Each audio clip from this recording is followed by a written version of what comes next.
السلام علیکم ورحمۃ اللہ وبرکاتہ، نحمده ونصلی علی رسولہ الکریم، اما بعد فاعوذ باللہ من الشیطان الرجیم، بسم اللہ الرحمن الرحیم، رب اشرح لی صدری ویسر لی امری واحلل عقدۃ من لسانی یفقہوا قولی۔ الحمد للہ الکریم القادر العظیم القاہر، خلق فقدر وشرع فیسر، فکل الی ما قدرہ وقضاہ صائر، لا الہ الا اللہ وحدہ لا شریک لہ ولا ند ولا مظاہر۔ تمام قسم کی حمد اللہ کے لیے ہے جو کریم ہے اور قدرت رکھنے والا ہے، عظمت والا اور غالب ہے، جس نے پیدا کیا اور اندازہ مقرر کیا اور شریعت مقرر کی اور اس کو آسان بنایا۔ پس جو اللہ نے تقدیر مقرر کی اور جس کا تقدیر میں فیصلہ کیا، وہ سارا اسی کی طرف لوٹ کر جانے والا ہے۔ اس کے سوا کوئی معبود برحق نہیں، وہ اکیلا ہے، اس کا کوئی شریک نہیں ہے اور اس کا کوئی ہمسر نہیں اور کوئی اس کا مدد کرنے والا نہیں۔ 25واں پارہ۔ إليه يرد علم الساعة وما تخرج من ثمرات من أكمامها وما تحمل من أنثى ولا تضع إلا بعلمه ويوم يناديهم أين شركائي قالوا آذناك ما منا من شهيد۔ إليه يرد علم الساعة وما تخرج من ثمرات من أكمامها وما تحمل من أنثى ولا تدع إلا بعلمه وَيَوْمَ يُنَادِيهِمْ أَيْنَ شُرَكَائِي قَالُوا آذَنَّاكَ مَا مِنَّا مِن شَهِيدٍ۔ قیامت کا علم اسی کی طرف لوٹایا جاتا ہے، اور پھلوں میں سے جو اپنے شگوفوں میں سے نکلتا ہے، اور جو مادہ حاملہ ہوتی ہے، اور جو بچہ وہ جنم دیتی ہے، وہ اس کے علم میں ہوتا ہے۔ اور جس دن وہ انہیں پکار کر کہے گا میرے شریک کہاں ہیں، وہ کہیں گے ہم آپ سے عرض کر چکے کہ ہم میں سے کوئی اس کا گواہ نہیں۔ قیامت کے واقع ہونے کا علم صرف اللہ تعالیٰ کو ہے، اس کے علاوہ کسی کو بھی نہیں پتا کہ وہ کس دن آئے گی۔ ہاں، یہ ہمیں معلوم ہے کہ جمعے کے دن آئے گی، اس لیے جمعے کے دن تمام مخلوقات سہمی ہوئی ہوتی ہیں۔ حضرت جبریل علیہ السلام نے نبی صلی اللہ علیہ وسلم سے قیامت کے واقع ہونے کے بارے میں پوچھا تھا، تو آپ نے فرمایا تھا کہ اس کے بارے میں مجھے بھی اتنا ہی علم ہے جتنا آپ کو ہے، میں آپ سے زیادہ نہیں جانتا۔ قرآن مجید میں بھی آتا ہے الی ربک منتہاہا، کہ وہ رب پر ہی جا کر بس ہوتا ہے، اور یہ اللہ تعالیٰ کے علم کی وسعت اور علم کے معاملے میں اللہ تعالیٰ کا کوئی شریک نہیں، اس پر بھی دلیل ہے، یعنی اس کی صفت علم میں کوئی اس کا شریک نہیں، اس طرح کا کامل علم کسی کو بھی حاصل نہیں، حتیٰ کہ انبیاء علیہم السلام کو بھی نہیں۔ انبیاء کو بھی صرف اتنا ہی علم ہوتا ہے جتنا اللہ تعالیٰ انہیں وحی کے ذریعے بتا دیتے ہیں۔ اسی طرح مقرب سے مقرب بندوں کو بھی غیب کا علم نہیں ہوتا۔ وَضَلَّ عَنْهُمْ مَا كَانُوا يَدْعُونَ مِن قَبْلُ وَظَنُّوا مَا لَهُم مِّن مَّحِيصٍ، اور جن کو وہ اس سے پہلے مدد کے لیے پکارا کرتے تھے وہ ان سے گم ہو جائیں گے، اور وہ سمجھ جائیں گے کہ ان کے لیے کوئی بھی جائے پناہ نہیں، یعنی قیامت کے دن ان کے مددگاروں کا کوئی بھی فائدہ نہیں ہوگا، وہ سب کہیں غائب ہوں گے۔ اور یہاں گمان جو ہے یقین کے معنوں میں ہے، یعنی قیامت کے دن وہ لوگ یقین کرنے پر مجبور ہوں گے کہ اب انہیں اللہ کے عذاب سے بچانے والا کوئی بھی نہیں۔ لا يسأم الانسان من دعاء الخیر وإن مسه الشر فیئوس قنوط۔ انسان بلائی کی دعا مانگنے سے نہیں تھکتا، اور اگر اسے کوئی تکلیف پہنچ جائے تو نہایت مایوس، بہت نا امید ہو جاتا ہے۔ یعنی اکثر لوگوں کا حال یہ ہے کہ وہ دنیا کی نعمتیں مانگتے رہتے ہیں اور مانگتے ہی چلے جاتے ہیں اور تھکتے نہیں، اور یہ غالب اکثریت کا حال ہے۔ لیکن اگر کوئی چیز ان کی مرضی کے مطابق نہیں ہوتی، کوئی دعا قبول نہیں ہوتی، تو پھر وہ مایوسی میں چلے جاتے ہیں۔ لیکن اللہ کے مخلص بندے، مایوسی ان کے قریب بھی نہیں آتی، وہ ہمیشہ اللہ تعالیٰ سے اچھی امید رکھتے ہیں، وہ اللہ کے فضل کا سوال کرتے رہتے ہیں۔ ابو ہریرہ رضی اللہ عنہ کہتے ہیں کہ نبی صلی اللہ علیہ وسلم نے فرمایا، جب تک آدمی کسی گناہ یا قطع رحمی اور قبولیت میں جلدی نہ کرے، اس وقت تک بندے کی دعا قبول کی جاتی رہتی ہے۔ عرض کیا گیا اللہ کے رسول جلدی کیا ہے؟ آپ نے فرمایا وہ کہے کہ میں نے دعا مانگی تھی اور یقیناً میں نے دعا مانگی تھی لیکن مجھے نہیں معلوم کہ میری دعا قبول ہوئی. پھر وہ اس مرحلے میں مایوس ہو کر تھک جاتا ہے اور دعا مانگنا چھوڑ دیتا ہے. تو دعا مانگنا چھوڑنا جو ہے یہی دراصل مایوسی کی علامت ہے. وَلَئِنْ أَذَقْنَاهُ رَحْمَةً مِنَّا مِنْ بَعْدِ ضَرَّاءَ مَسَّتْهُ، اور اگر ہم اس تکلیف کے بعد جو اسے پہنچی تھی اپنی طرف سے رحمت کا مزہ چکھائیں تو وہ ضرور کہے گا یہ تو میرے ہی لیے ہے اور میں نہیں سمجھتا کہ قیامت قائم ہوگی، اور اگر میں اپنے رب کی طرف لوٹایا بھی جاؤں تو بے شک میرے لیے اس کے پاس یقیناً بھلائی ہی ہوگی. پس ہم ان لوگوں کو جنہوں نے کفر کیا ضرور خبر دیں گے اس کی جو انہوں نے عمل کیے، اور یقیناً ہم ضرور انہیں سخت عذاب کا مزہ چکھائیں گے. یہاں ایک بات سمجھنی چاہیے اور وہ یہ کہ یہ ضروری نہیں کہ دنیا کی نعمتوں کی فراوانی اللہ کی محبت کی علامت ہو، کیونکہ تکلیف کے بعد جب اللہ تعالیٰ کی کوئی رحمت آتی ہے تو انسان کہتا ہے کہ میرے وارے نیارے ہو گئے اور رب مجھ سے راضی ہے. انسان عام طور پر یہ سمجھ لیتا ہے، لیکن یہ ہے کہ کبھی بھی کوئی دنیا کی نعمت ملے تو یہ مت سوچے کہ یہ اس لیے مجھے ملی ہے کہ اللہ تعالیٰ مجھ سے خوش ہے، میں اللہ کا محبوب ہوں، اس لیے وہ مجھے اپنی ساری نعمتیں دے رہا ہے.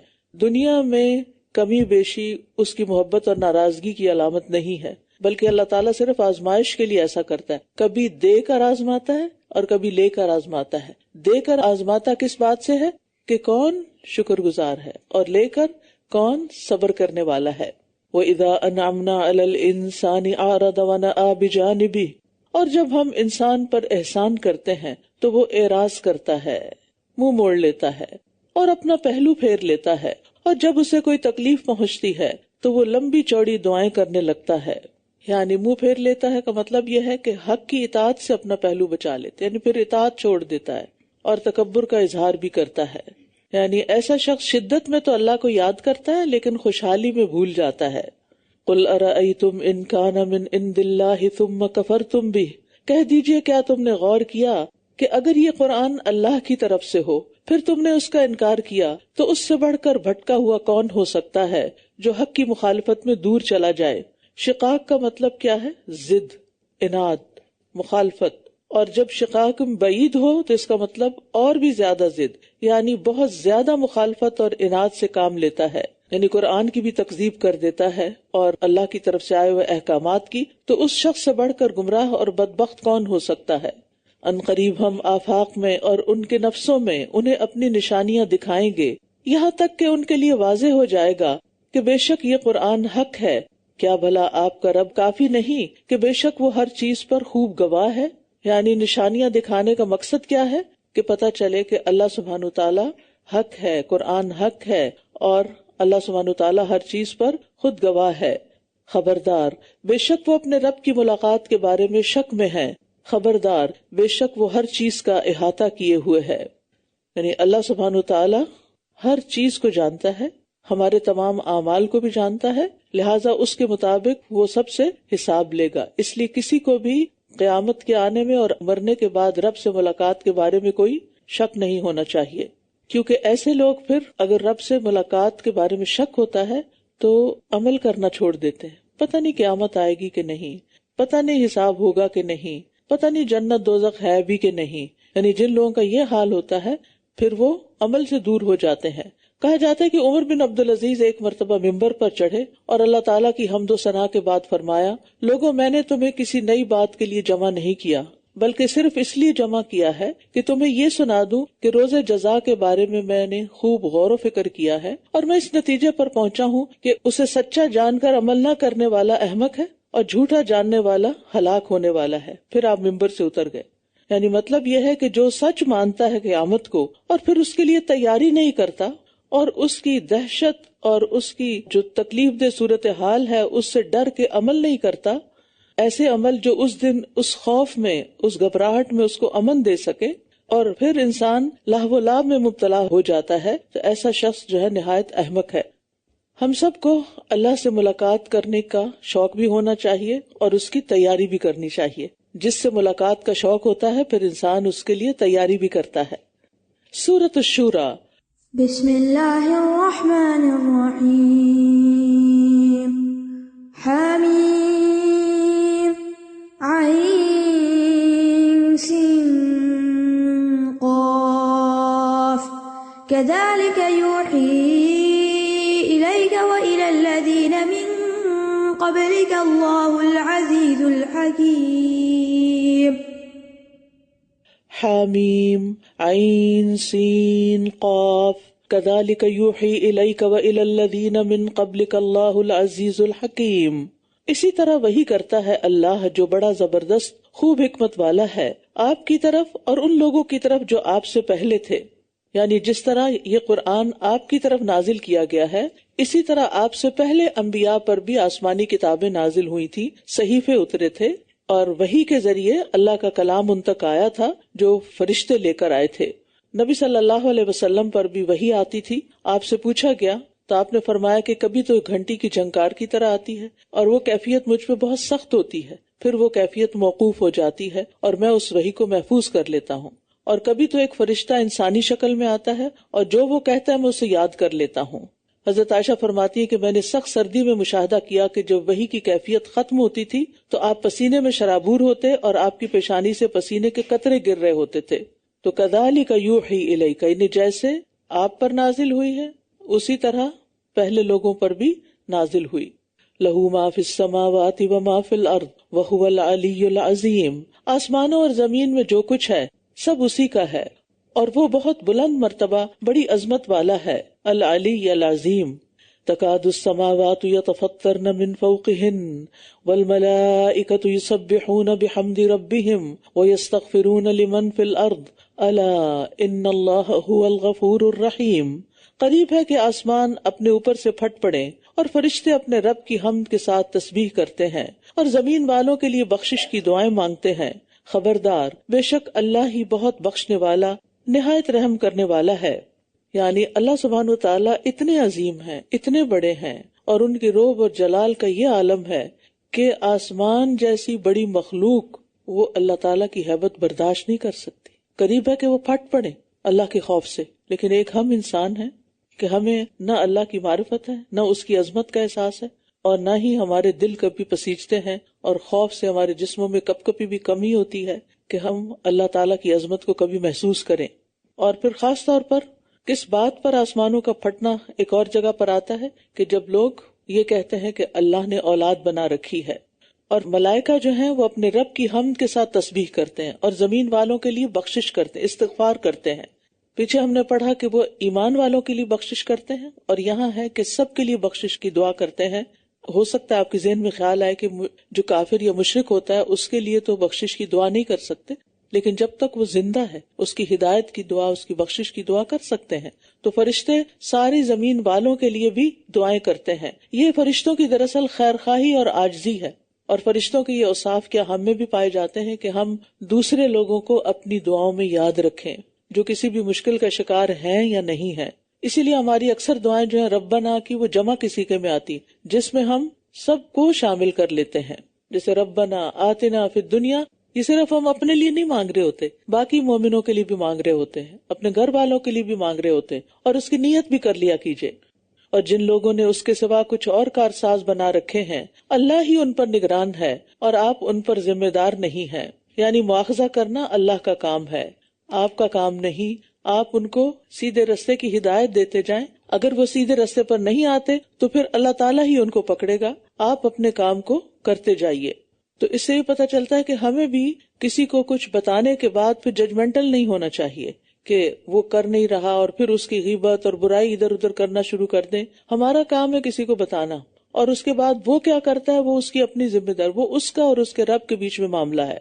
اور اسی طرح ہم نے آپ کی طرف عربی قرآن کی وحی کی ہے تاکہ آپ بستیوں کے مرکز مکہ والوں کو اور جو اس کے ارد گرد ہیں ان کو خبردار کر دیں اور انہیں جمع ہونے کے دن سے ڈرائیں جس میں کوئی شک نہیں، ایک گروہ جنت میں ہوگا اور ایک گروہ بھڑکتی ہوئی آگ میں. یہاں پر قرآن مجید کو عربی میں نازل کرنے کی وجہ بتائی جا رہی ہے تاکہ آپ ام القریٰ، مکہ کو ام القریٰ کہتے ہیں، بستیوں کی ماں، جو اس میں ہے اور جو اس کے آس پاس ہیں ان کو اس میں خبردار کریں. بات یہ ہے کہ مکہ والوں کو تو آپ عربی زبان میں خبردار کریں، جو آس پاس کی بستیاں قریب قریب کی ہیں جو عربی جانتی ہیں وہ تو سمجھ جائیں گی، لیکن باقیوں کا کیا ہوگا؟ تو ظاہر ہے کہ ہر زبان میں تو قرآن نہیں آ سکتا تھا. نبی صلی اللہ علیہ وسلم کی نبوت آخری نبوت تھی، کسی ایک زبان کو ہی سلیکٹ کیا جانا تھا اور اس کے لیے وہ زبان سلیکٹ کی گئی کہ جس میں سب سے زیادہ وسعت ہے اور الفاظ کے صحیح معنی جو ہیں کہ کس موقع کے لیے کیا لفظ استعمال کرنا چاہیے، وہ صرف عربی زبان کے اندر ہی وسعت ہے۔ اب مثال کے طور پر آپ دیکھیے کہ سحری کا وقت ہوتا ہے، پھر فجر کا وقت ہوتا ہے، پھر اس کے بعد شروق ہوتا ہے، پھر اس کے بعد ضحیٰ کا وقت ہوتا ہے، پھر اس کے بعد ظہیرہ ہوتا ہے، پھر عصر ہوتا ہے، پھر مغرب ہوتا ہے۔ اب صرف یہ آفٹر نون اور مارننگ نہیں ہے، اور پھر عشی ہے، بکرا ہے، عشی ہے، بکرتم و اسیلا ہے، اور پھر اس کے بعد عتمہ ہے، اور اس کے علاوہ بھی بہت سے لفظ ہیں جو صرف دن رات کے مختلف اوقات کو ڈسکرائب کرتے ہیں۔ آپ مجھے اس کے پیرالل کسی زبان میں اتنے لفظ لا کر دکھائیے۔ اب اگر انگریزی میں قرآن نازل ہوتا تو ہم نمازوں کے اوقات کو کیا کہتے؟ ان کے لیے الگ لفظ تو نہیں ہوتے۔ تو مراد یہ ہے کہ ہر رسول اس کی قوم کی زبان میں بھیجا گیا، اسی طرح آپ صلی اللہ علیہ وسلم پر عربی زبان میں قرآن نازل کیا گیا، کیونکہ آپ کی قوم یہی زبان بولتی اور سمجھتی ہے۔ اور یہاں قیامت کے دن کو یوم الجمع کہا گیا ہے، جس میں اگلے پچھلے تمام انسان جمع ہوں گے، ظالم، مظلوم، مومن، کافر، مشرک، موحد، سب کے سب۔ وَلَوْ شَاءَ اللَّهُ لَجَعَلَهُمْ أُمَّةً وَاحِدَةً، اور اگر اللہ چاہتا تو انہیں ایک ہی امت بنا دیتا، لیکن وہ جسے چاہتا ہے اپنی رحمت میں داخل کرتا ہے، اور جو ظالم ہیں ان کے لیے نہ کوئی دوست ہے اور نہ ہی کوئی مددگار، یعنی اللہ ظالموں کا مددگار نہیں۔ ام اتخذوا من دونه اولیاء فاللہ هو الولی، کیا انہوں نے اس کے سوا کچھ اور کارساز بنا رکھے ہیں؟ بس اللہ وہی اصل کارساز ہے، اور وہی مردوں کو زندہ کرے گا، اور وہ ہر چیز پر خوب قدرت رکھنے والا ہے۔ اللہ تعالیٰ کا ایک نام الولی بھی ہے جو ولا سے ہے۔ ولا کہتے ہیں محبت کو، قرب کو، اور ولایت کہتے ہیں کہ یعنی کسی کو کسی کی قربت حاصل ہو گئی۔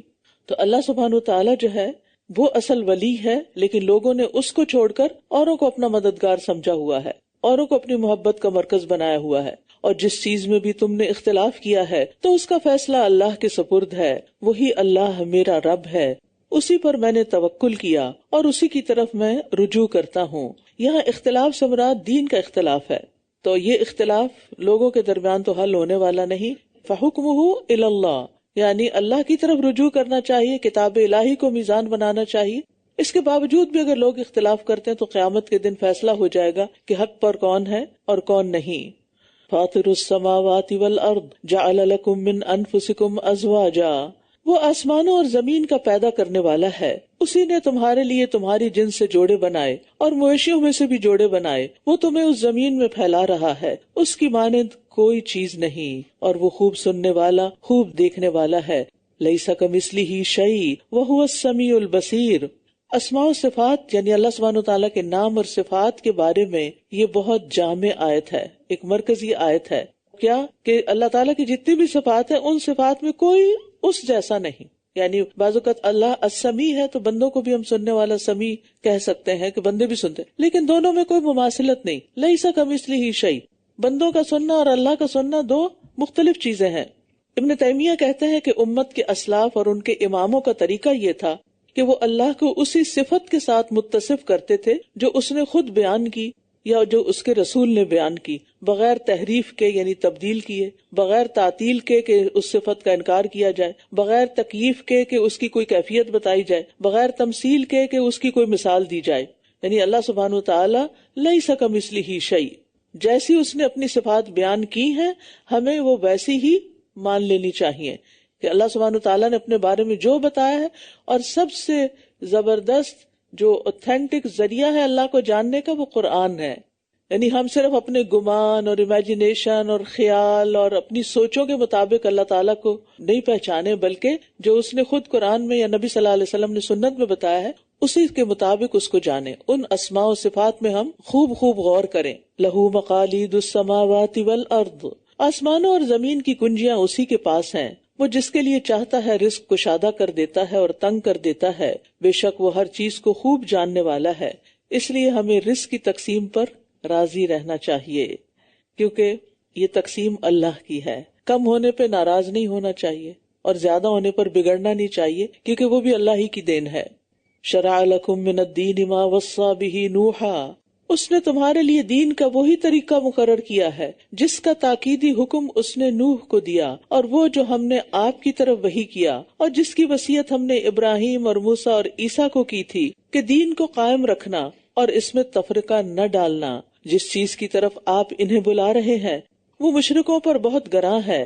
اللہ جسے چاہتا ہے اپنی طرف چن لیتا ہے اور وہ اپنی طرف اس کو ہدایت دیتا ہے جو اس کی طرف رجوع کرتا ہے.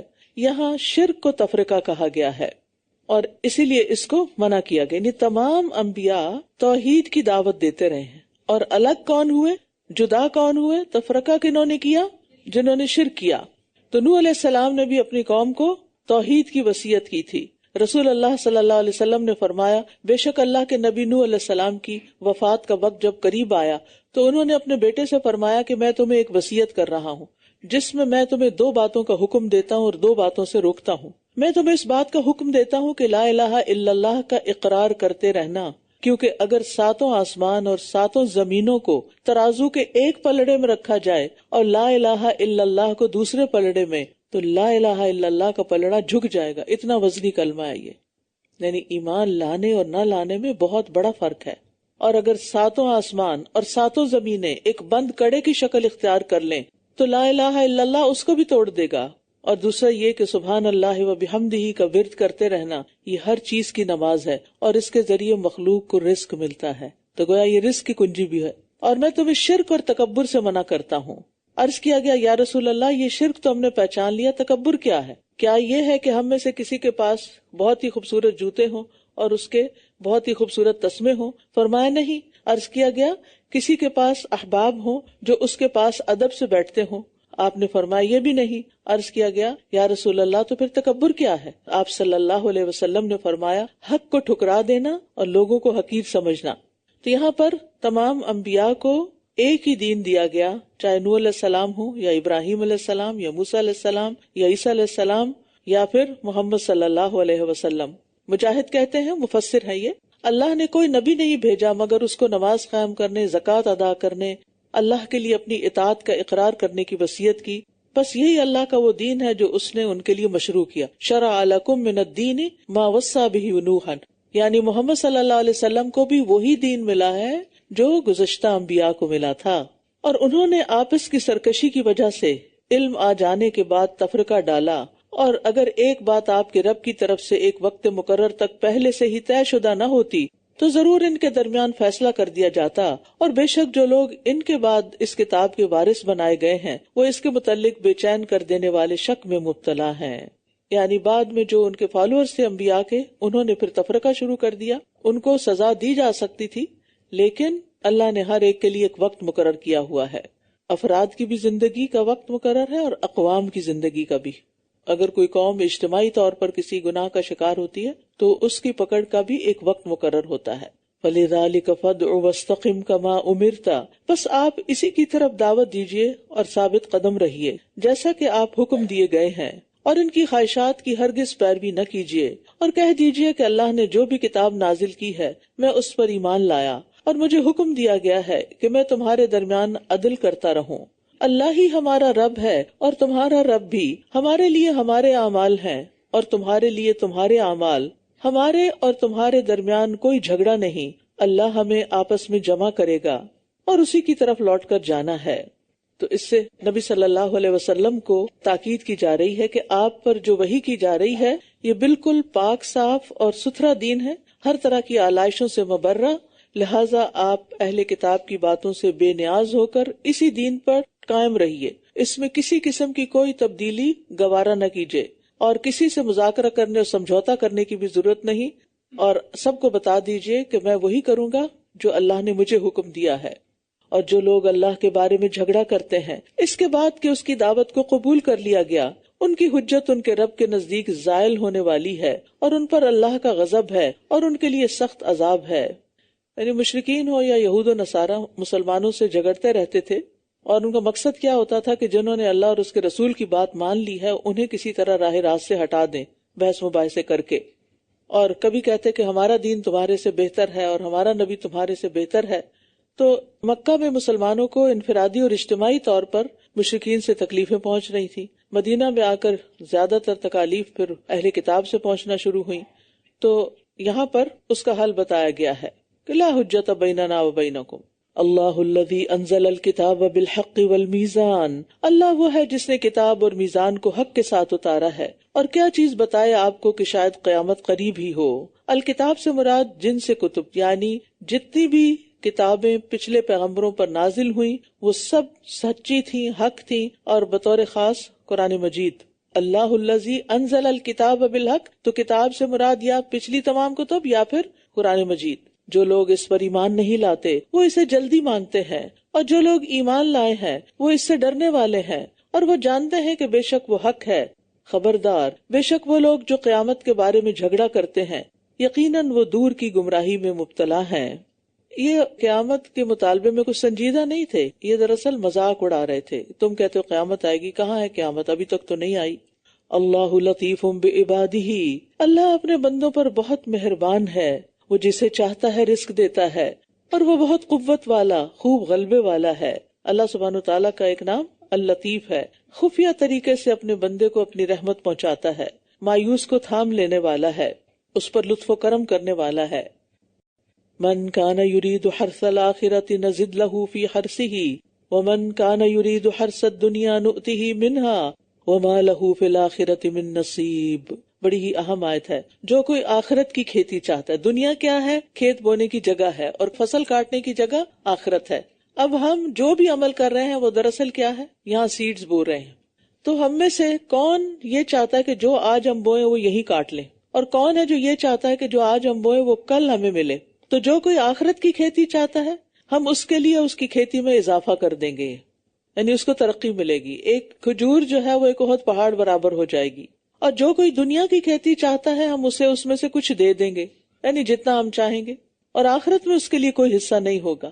تو اس میں پھر یاد دہانی کرا دی گئی ہے، یعنی آپ دیکھیں کہ ایک مضمون پہ بات چل رہی ہوتی ہے، بیچ میں ایک ایسی آیت آ جاتی ہے جو ہمیں جھنجھوڑ کے رکھ دیتی ہے کہ دیکھو جو بھی کرنا ہے اللہ کے لیے کرنا ہے، خالصتاً اس کی رضا کے لیے، کیونکہ وہ صرف اس عمل کو قبول کرتا ہے جو خالص اس کے لیے کیا جائے اور اس سے صرف اس کا چہرہ مقصود ہو۔ اور پھر یہ کہ اپنی ہر نیکی کا بدلہ، ہر عبادت کا بدلہ، ہر دعا کا بدلہ ہم یہ چاہیں کہ یہی ملتا جائے، تو پھر آخرت کے لیے کیا رکھا ہم نے؟ ابو ہریرہ کہتے ہیں رسول اللہ صلی اللہ علیہ وسلم نے فرمایا، جس نے دنیا طلب کی اس نے اپنی آخرت کو نقصان دیا، اور جس نے آخرت کا مطالبہ کیا اس نے اپنی دنیا کو نقصان دیا، بس تم باقی رہنے والی زندگی کے بدلے فنا ہونے والی دنیا کا نقصان ہونے دو۔ مطلب یہ کہ بہت دفعہ کانفلکٹ ہو جاتا ہے نا دنیا اور آخرت میں۔ انسان اگر دنیا زیادہ چاہتا ہے تو وہ ایسی چیز کو اختیار کر لیتا ہے جو چاہے اللہ کی ناراضگی کی ہو لیکن اس سے دنیا کا فائدہ ہو رہا ہو، اور ادروائز یہ ہے کہ انسان سوچتا ہے کہ نہیں یہ میری آخرت کے لیے نقصان دہ، لہٰذا مجھے یہ چیز نہیں چاہیے یا نہیں کرنا۔ تو ہر ایک کی اپنی اپنی ایک طلب ہوتی ہے۔ تو بنیادی طور پر یہی ہے کہ ہمیں جو نیکی کرنی ہے وہ آخرت کے لیے کرنی ہے۔ رسول اللہ صلی اللہ علیہ وسلم نے فرمایا، اس امت کو عظمت، رفعت، دین اور نصرت اور زمین میں اقتدار کی خوشخبری دے دو، یہ امت بڑی ترقی کرے گی۔ سو جو ان میں سے آخرت کا عمل دنیا کے لیے کرے گا اس کا آخرت میں کوئی حصہ نہیں ہوگا۔ ومن اراد الآخرۃ وسعى لها سعيها، آخرت کے لیے پھر انسان کوشش کرے۔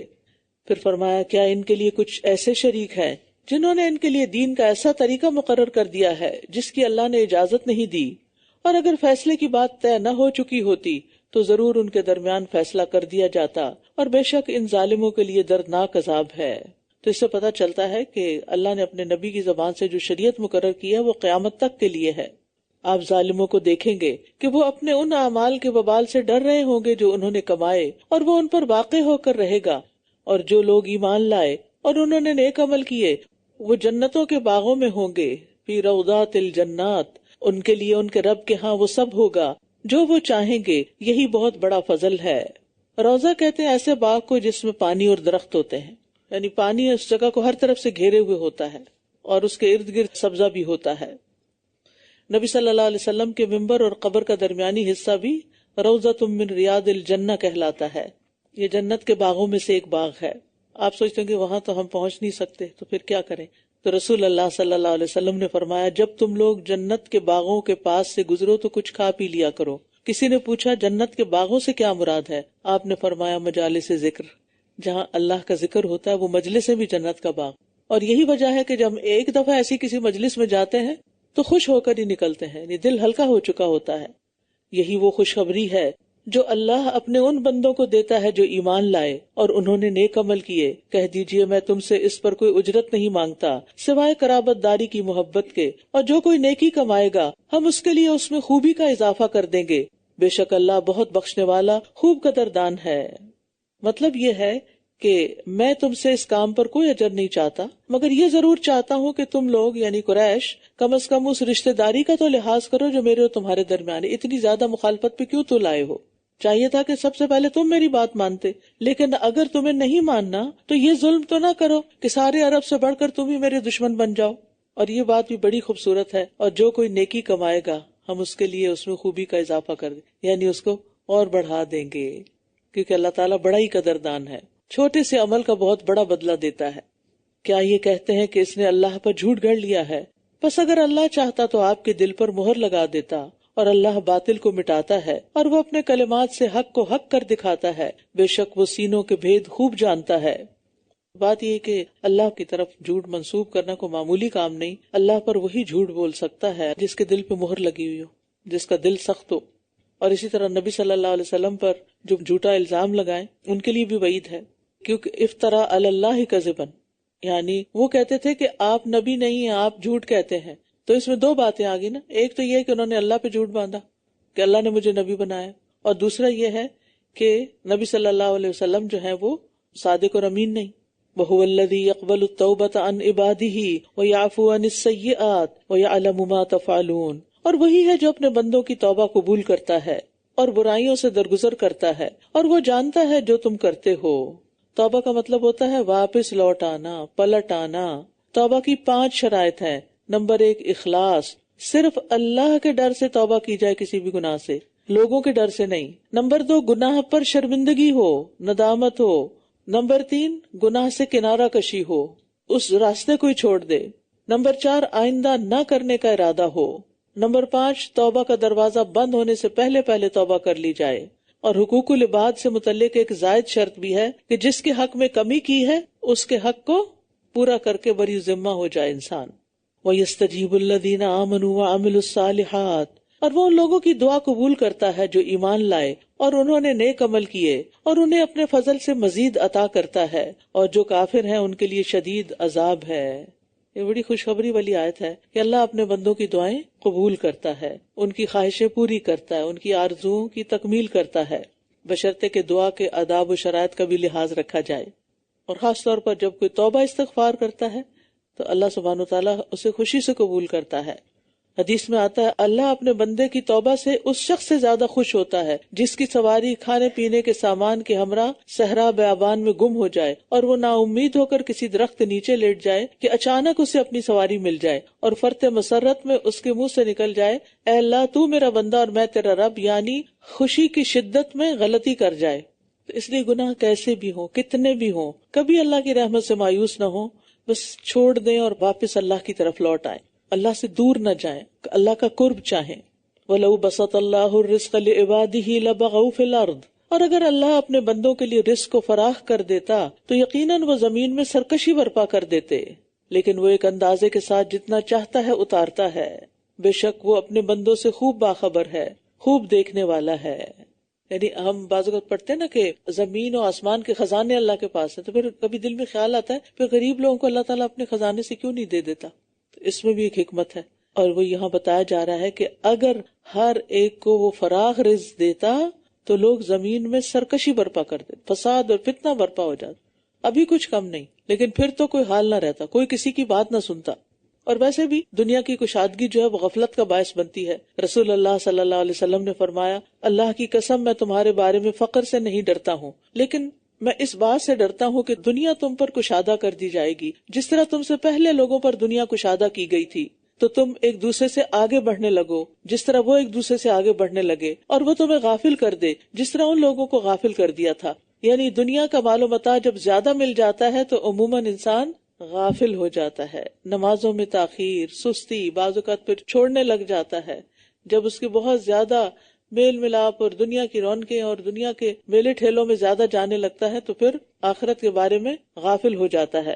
اور وہی ہے جو ان کے مایوس ہونے کے بعد بارش برساتا ہے اور اپنی رحمت کو پھیلا دیتا ہے، اور وہی مددگار بہت تعریف والا ہے۔ قتادہ کہتے ہیں کہ عمر بن خطاب سے کہا گیا کہ زمین خشک سالی کا شکار ہو گئی ہے اور لوگ مایوس ہو گئے ہیں، تو حضرت عمر نے کہا اب بارش ضرور ہوگی، کیونکہ اوپر آیت میں ہے اور وہی ہے جو ان کے مایوس ہونے کے بعد بارش برساتا ہے۔ تو انہوں نے کہا کہ اگر لوگ مایوس ہو گئے تو بارش برسے گی، اور بارش کے وقت دعا بھی قبول ہوتی ہے۔ اور اس کی نشانیوں میں سے آسمانوں اور زمین کی پیدائش ہے، اور اس نے ان دونوں میں جو بھی جاندار ہیں پھیلا دیے ہیں، اور وہ جب چاہے ان کے جمع کرنے پر بھی خوب قادر ہے۔ اللہ تعالیٰ تمام انس و جن اور جانداروں اور حیوانات کو قیامت کے دن ایک ہی میدان میں جمع فرمائے گا۔ پھر انسان کا تو حساب ہو کہ جنت یا جہنم ہوگی، اور باقی جانوروں کا آپس میں بدلے چکا دیے جائیں گے، اور تو انہوں نے کیا گناہ کرنے۔ پھر ان کے بعد ان کو مٹی کر دیا جائے گا، ختم کر دیا جائے گا۔ اس وقت کافر کہے گا یا لیتنی کنت ترابا، کاش میں بھی مٹی ہوتا۔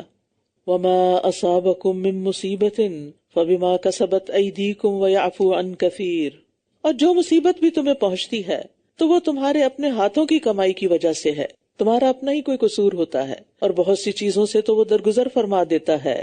اکرمہ کہتے ہیں کہ بندے کو جو بھی چھوٹی سے چھوٹی یا بڑی مصیبت پہنچتی ہے وہ اس کے گناہ کی وجہ سے پہنچتی ہے، اور اس کے ذریعے اللہ تعالیٰ بندے کے اس گناہ کو معاف کر دیتا ہے، یا اس پہنچنے والی مصیبت کی وجہ سے اللہ بندے کو کسی درجے تک پہنچا دیتا ہے۔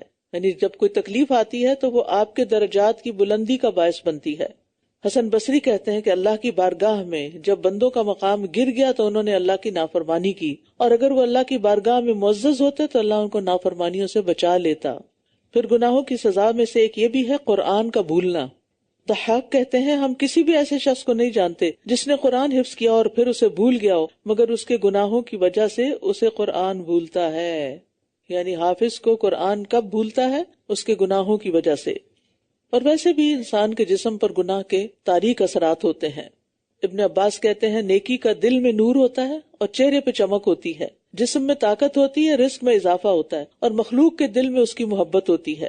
برائی کی وجہ سے چہرے پہ سیاہی ہوتی ہے، دل میں اس کی تاریکی ہوتی ہے، اور جسم میں کمزوری ہوتی ہے، اور رزق میں کمی ہوتی ہے، اور لوگوں کے دلوں میں اس کی نفرت ہوتی ہے۔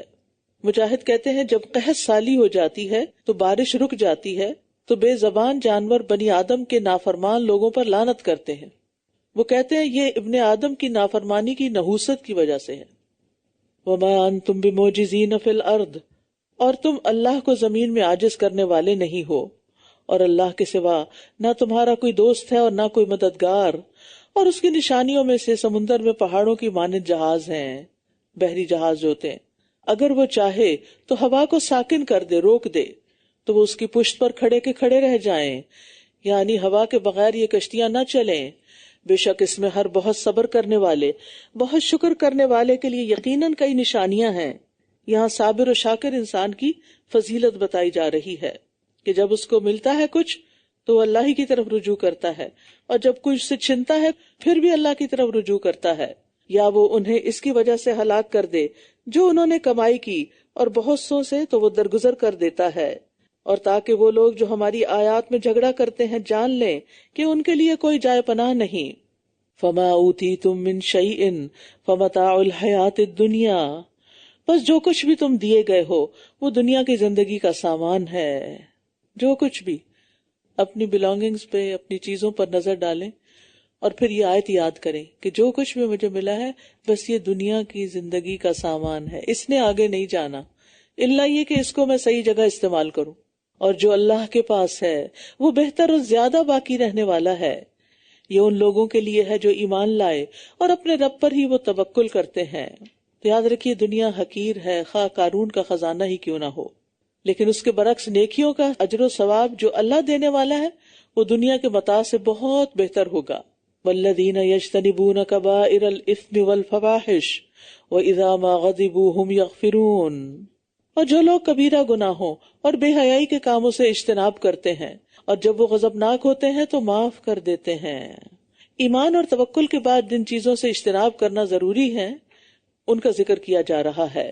ان میں سب سے پہلے فواحش اور غضب۔ فواحش فاحشہ کی جمع ہے کوئی بھی قول یا فعل جس کی قباحت حد سے بڑی ہوئی ہو، مثلا زنا، قوم لوط کا عمل اور شدید بخل وغیرہ۔ اور کبائر کا لفظ عام ہے جس میں فواحش آ جاتے ہیں، لیکن الگ طور پر اسی لیے ذکر کیا گیا ہے تاکہ اس کی جو برائی یا گندگی ہے اس کو محسوس کیا جائے۔ اور پھر یہاں ایک اور صفت بتائی گئی کہ وہ غصے کی حالت میں معاف کر دیتے ہیں، وَإِذَا مَا غَضِبُوا هُمْ يَغْفِرُونَ، اور یہ وہی لوگ کرتے ہیں کہ جو مضبوط ارادے کے مالک ہوں، کیونکہ غصے کو کنٹرول کرنا آسان کام نہیں۔ اب دیکھیں کہ بہت سے ہمارے جو نقصان ہوتے ہیں نا مختلف چیزوں کے، ان کے پیچھے غصہ ہی ہوتا ہے۔ تعلقات کی خرابی بھی، اور بزنس پوائنٹ پر بھی لوگوں کے ساتھ جس طرح کے رویے اختیار کیے جاتے ہیں، یا اوور آل کمپلینٹس اتنی زیادہ ہوتی ہیں، تو ناشکرا انسان اور بے صبرا انسان کہیں کا نہیں رہتا۔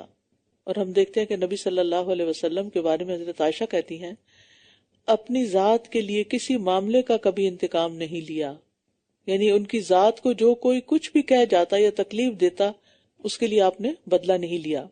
ہاں اللہ کی حرمتوں کو توڑا جاتا تو پھر آپ انتقام لیتے۔ اور پھر ہم دیکھتے ہیں کہ صحابہ کرام کے جو اولین المہاجرین ہیں، جنہوں نے جلد دین کو قبول کیا اور اس کی خدمت کی، وہ بھی اس معاملے میں بہت پیچھے رہتے تھے، غصہ کرنے میں اور برے اخلاق اور برے آداب میں۔ والذین استجابوا لربہم واقاموا الصلاۃ وامرہم شوری بینہم ومما رزقناہم ینفقون، اور جن لوگوں نے اپنے رب کی بات قبول کر لی اور نماز قائم کی، اور ان کا کام آپس کے صلاح مشورے سے طے پاتا ہے، اور اس رزق میں سے جو ہم نے انہیں دیا ہے وہ خرچ کرتے ہیں، یعنی اللہ کے راستے میں۔ 4 چیزیں جن پر عمل کرنا اتحاد امت اور دنیا اور آخرت کی کامیابی کی ضمانت ہے، وہ یہاں بیان کی گئی ہیں۔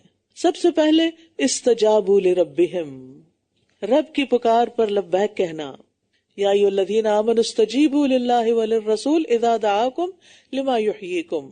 دوسرا ہے واقاموا الصلاۃ، نماز قائم کرنا۔ یہ دراصل عملی صورت ہے رب کی بات کا جواب دینے کی۔ حی علی الصلاۃ حی علی الفلاح، آگے نماز کے لیے جواب دیا انہوں نے۔ وامرہم شوری بینہم، آپس کے معاملات گھر میں ہوں، ادارے میں ہوں، مشورہ یعنی بہت زیادہ مشورہ کرنے والے ہوتے ہیں۔ اس کا یہ مطلب نہیں کہ کاموں کو ٹال پٹول کرنے کے لیے وہ لمبے مشورے کرتے رہتے، اس کا مطلب یہ ہے کہ جو ان کے ساتھ کام کرنے والے ہوتے ہیں وہ ویل اویئر ہوتے ہیں کہ کون سے ایکشنز کیوں لیے جا رہے ہیں، یعنی وہ ان کو ساتھ لے کے چلتے ہیں۔ اسٹرانگ ٹیم ورک اسی وقت ہو سکتا ہے جب فیصلوں میں ٹیم کو شریک کیا جائے۔ اگر شریک نہیں کیا جاتا تو پھر وہ کبھی انا کا مسئلہ بنا لیتے ہیں اور کبھی بددل ہو کے پیچھے ہٹ جاتے ہیں۔ اور چوتھی چیز وَمِمَّا رَزَقْنَاهُمْ يُنْفِقُونَ، ہم نے انہیں جو رزق دیا ہے اس میں سے خرچ کرتے ہیں۔ یہاں پر جو خاص حکم ہے، باقی احکامات تو آپ اور جگہ بھی پڑھ چکے ہیں، وہ شورا کے بارے میں ہے۔ شورا کا لفظ جو ہے شارا یشور شورن سے ہے، اس کا مطلب ہوتا ہے چھتے سے شہد نکالنا۔ مشورے کو مشورہ اور شورا اسی لیے کہتے ہیں کہ وہ بہت سے لوگوں کی رائے حاصل کرنے کا نام ہے، یعنی شہد نکالنے کا نام ہے۔ یہاں یہ بات یاد رکھیے کہ جہاں اللہ اور اس کے رسول کا حکم آ جاتا ہے وہاں کسی سے مشورے کی ضرورت نہیں ہوتی، وہ سبھی کو پتا ہونا چاہیے کہ یہ اللہ کا حکم ہے اور یہ ہمیں کرنا ہے۔ لیکن باہم جیسے گھر کی زندگی میں، یعنی کہ بڑے معاملات میں تو مشورہ ہوتا ہی ہے، کوئی آپ بزنس لینے جا رہے ہیں، کوئی پراپرٹی خریدنے جا رہے ہیں، کوئی شادی بیاہ کا مسئلہ ہے، لیکن روزمرہ کی زندگی میں بھی اگر آپ گھر کے اندر کوئی تبدیلیاں کر رہے ہیں، کوئی پینٹ کا کلر چینج کرنے لگے ہیں یا کوئی اور چیز رکھنے لگے ہیں یا اٹھا کے نکالنے لگے ہیں، تو بچوں کو بھی شریک کر لیں مشورے۔ کیا خیال ہے یہ چیز ہم فلاں کو نہ دے دیں، کیونکہ اکثر وہ ریزسٹ بھی کرتے ہیں کہ آپ جو کچھ آتا ہے دوسروں کو دے دیتے ہیں، ہمارے لیے نہیں چھوڑتے۔ تو اگر ان کو مشورے میں شریک ہاں دے دیں تو پھر اس کے بعد کیا ہوگا، ان کی بھی نیکی لکھی جائے گی اور گھرانے کے اندر ایک خوشی رہے گی۔ اسی طرح باقی چیزوں کے معاملے میں بھی، ادارے میں ہو، کہیں مل جل کے کسی ٹیم میں آپ کام کر رہے ہو، تو جو بھی آپ کریں اس کا ایک دوسرے کو پتا ہو کہ کیا ہو رہا ہے، کیا ہونے جا رہا ہے اور کیوں ہونے جا رہا ہے، اور اگر کسی کو کوئی اعتراض ہو اس کو بھی سیٹسفائی کیا جائے۔ اور وہ لوگ کہ جب ان پر کوئی زیادتی ہو تو وہ بدلہ لیتے ہیں، اور برائی کا بدلہ اسی طرح کی برائی ہے، یعنی بدلہ بس اتنا ہی لیا جائے گا جتنا کسی کے ساتھ زیادتی ہوئی۔ پھر جو کوئی معاف کر دے، یعنی اگرچہ بدلہ لیتے ہیں لیکن جو کوئی معاف کر دے اور صلح کر لے تو اس کا اجر اللہ کے ذمہ ہے، بے شک وہ ظالموں سے محبت نہیں کرتا۔ ابن کثیر کہتے ہیں کہ ان میں اس شخص سے انتقام لینے کی قوت ہوتی ہے جو ان پر ظلم اور زیادتی کرے، نہ وہ عاجز ہوتے ہیں نہ ذلیل ہوتے ہیں، بلکہ جو سرکشی کرے اس سے انتقام کی قدرت رکھتے ہیں۔ اس کے باوجود جب وہ مد مقابل پر قابو پا لیتے ہیں تو اس کو معاف کر دیتے ہیں۔ ہم دیکھتے ہیں کہ یوسف علیہ السلام نے اپنے بھائیوں کو معاف کر دیا تھا، لا تثریب علیکم اليوم یغفر اللہ لکم، اب وہ پوری طرح ان کے کنٹرول میں تھے۔ خود نبی صلی اللہ علیہ وسلم کو آپ دیکھیں، جس عورت نے آپ کو زہر ملایا ہوا کھانا پیش کیا، بکری بنی ہوئی دی، آپ نے اس کے خلاف کوئی ایکشن نہیں لیا، پروف ہو گیا تھا کہ اسی نے یہ ظلم کیا ہے۔ لبید بن عاصم جس نے آپ پہ جادو کیا تھا، اس کو آپ نے کچھ نہیں کہا، اس کو چھوڑ دیا، معاف کر دیا۔ آپ چاہتے تو اس کو پکڑ سکتے تھے۔ اسی طرح وہ اعرابی جس نے آپ کو قتل کرنے کا ارادہ کیا تھا، پھر تلوار ہاتھ سے چھوٹ گئی اور پھر آپ نے پکڑ لی، اب آپ اس پہ پوری طرح قابو رکھتے تھے، لیکن آپ نے اس کو معاف کر دیا۔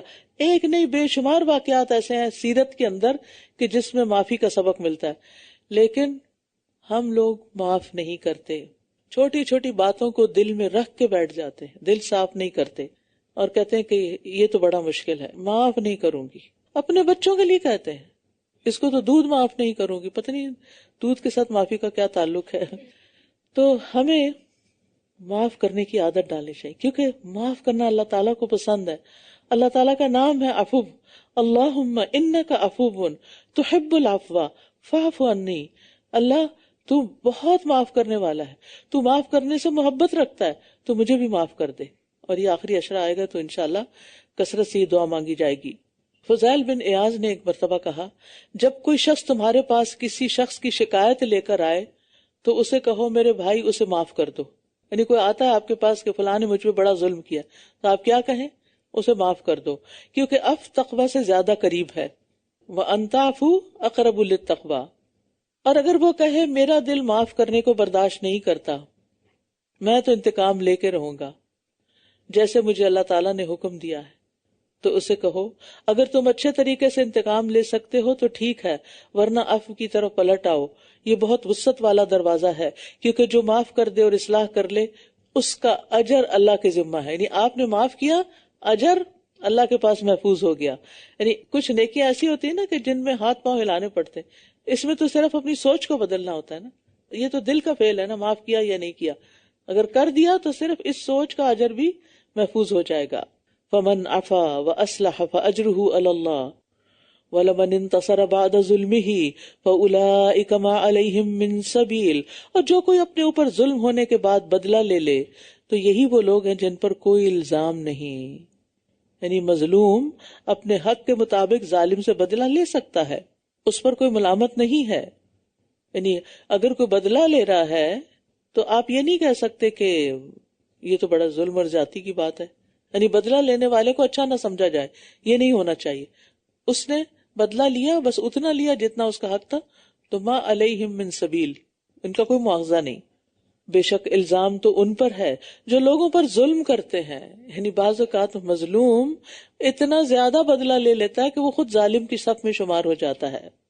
بے شک الزام تو ان لوگوں پر ہے جو لوگوں پر ظلم کرتے ہیں اور زمین میں ناحق سرکشی کرتے ہیں، یہی لوگ ہیں جن کے لیے دردناک عذاب ہے۔ اور جس نے صبر سے کام لیا اور معاف کر دیا تو یقیناً یہ بڑی ہمت کے کاموں میں سے ہے۔ اللہ تعالیٰ کو پتا ہے نا کہ یہ بڑا مشکل کام ہے، ہمت والا کام ہے، لیکن ایسا کرنے سے آپ اسٹرانگ ہو جاتے ہیں، آپ کا ایمان بھی بڑھ جاتا ہے۔ اور جسے اللہ بھٹکا دے تو اس کے بعد اس کا کوئی مددگار نہیں۔ اور آپ ظالموں کو دیکھیں گے کہ جب وہ عذاب کو دیکھ لیں گے تو کہیں گے کیا واپس لوٹنے کی کوئی سبیل ہے، کیا واپس جانے کا کوئی راستہ ہے؟ اور آپ انہیں دیکھیں گے کہ وہ اس عذاب پر پیش کیے جائیں گے، ذلت کے مارے جھکے ہوئے کنکھیوں سے دیکھ رہے ہوں گے۔ اور جو لوگ ایمان لائے تھے کہیں گے در حقیقت خسارہ پانے والے تو وہ ہیں جنہوں نے اپنے آپ کو اور اپنے گھر والوں کو قیامت کے دن خسارے میں ڈال دیا۔ خبردار، بے شک ظالم لوگ دائمی عذاب میں ہوں گے۔ یہ جو بات ہے نا، اپنے آپ کو اور اپنے گھر والوں کو خسارے میں ڈالا، کس طرح؟ یعنی خود بھٹکے اور ان کو بھی بھٹکایا، تو خود بھی جہنم میں گئے، وہ بھی گئے۔ اور گھر والوں کو خسارے میں ڈالے کا ایک مطلب یہ بھی ہے کہ اگر وہ ان کے ساتھ جہنم میں گئے تو آپس کی جدائی ہوگی، کوئی کسی کو نہیں پوچھے گا۔ اور اگر وہ جنت میں ہوئے گھر والے اور یہ جہنم میں ہوئے تو بھی رکاوٹ ہے بیچ میں۔ فائدہ بس ایک صورت میں ہے، قوا انفسکم واہلیکم نارا، اپنے آپ کو بھی آگ سے بچاؤ اور اپنے گھر والوں کو بھی۔ اور ان کے کوئی مددگار نہ ہوں گے جو اللہ کے سوا ان کی مدد کر سکیں، اور جسے اللہ بھٹکا دے پھر اس کے لیے کوئی راستہ نہیں ہے۔ استجیبوا لربکم من قبل ان یأتی یوم لا مرد لہ من اللہ، اپنے رب کی بات قبول کر لو اس سے پہلے کہ اللہ کی طرف سے وہ دن آ جائے جس کا ٹلنا ممکن نہیں ہے۔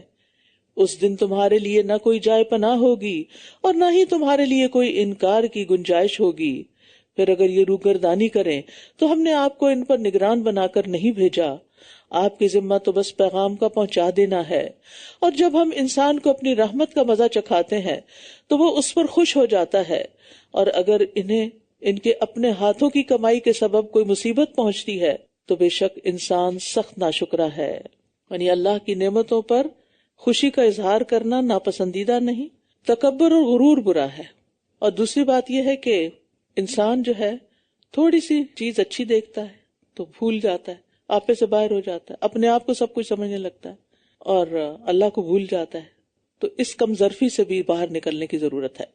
آسمانوں اور زمین کی بادشاہت اللہ ہی کے لیے ہے، وہ جو چاہتا ہے پیدا کرتا ہے، جسے چاہتا ہے لڑکیاں عطا کرتا ہے اور جسے چاہتا ہے لڑکے عطا کرتا ہے، یا وہ انہیں لڑکے اور لڑکیاں ملا جلا کر دیتا ہے اور جسے چاہتا ہے بانجھ کر دیتا ہے۔ بے شک وہ خوب علم والا، خوب قدرت رکھنے والا ہے۔ اور کسی انسان کے لیے ممکن نہیں کہ اللہ اس سے کلام کرے مگر وحی کے ذریعے یا پردے کے پیچھے سے، یا یہ کہ وہ کوئی پیامبر فرشتہ بھیجے تو اس کے اذن سے جو وہ چاہے وحی کر دے، یقیناً وہ بہت بلند خوب حکمت والا ہے۔ تو یہاں وحی الہی کی 3 صورتیں بتائی گئی ہیں۔ ایک یہ کہ دل میں کسی بات کا ڈال دینا، وحی، اشارہ یا خواب میں بتا دینا، اور اس یقین کے ساتھ کہ یہ اللہ ہی کی طرف سے۔ دوسرے پردے کے پیچھے سے کلام کرنا جیسے موسیٰ علیہ السلام سے کیا۔ تیسرے فرشتے کے ذریعے اپنی وحی بھیجنا جیسے جبریل علیہ السلام اللہ کا پیغام لے کر آتے تھے اور پیغمبروں کو سناتے تھے۔ اور اسی طرح ہم نے آپ کی طرف اپنے حکم سے ایک روح کی وحی کی ہے۔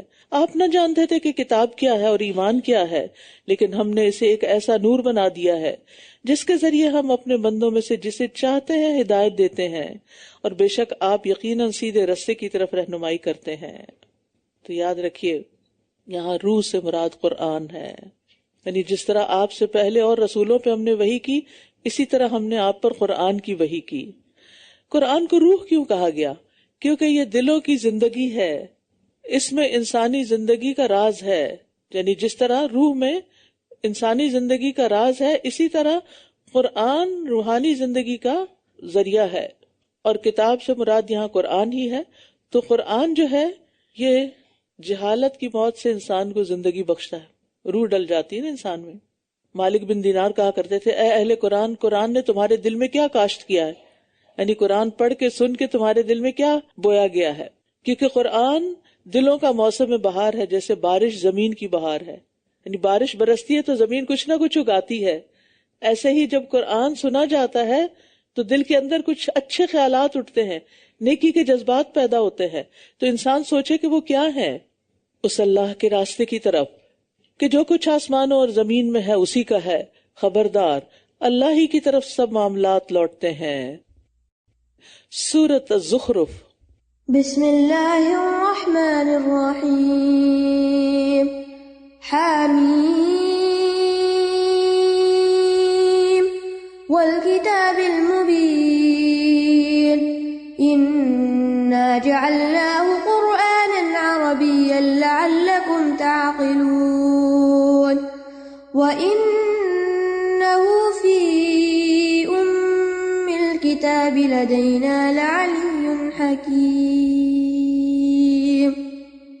بسم اللہ الرحمن الرحیم۔ حامیم والکتاب المبین، قسم ہے اس کتاب کی جو کھول کر بیان کرنے والی ہے۔ بے شک ہم نے اسے عربی قرآن بنایا ہے تاکہ تم سمجھ سکو، اور بے شک یہ ہمارے پاس اصل کتاب یعنی لوح محفوظ میں ہے جو نہایت بلند حکمت سے لبریز ہے۔ اس میں قرآن کی عظمت اور شرف کا بیان ہے کہ یہ عالم بالا میں بھی بہت معزز ہے، اور دنیا میں بھی جس مقصد کے لیے اتارا گیا ہے اس کو، وہ بھی بہت معزز ہے، اور جو اس کو حاصل کرتا ہے اسے بھی یہ کتاب عزت بخشتی ہے، جیسے عربوں کے ساتھ ہوا۔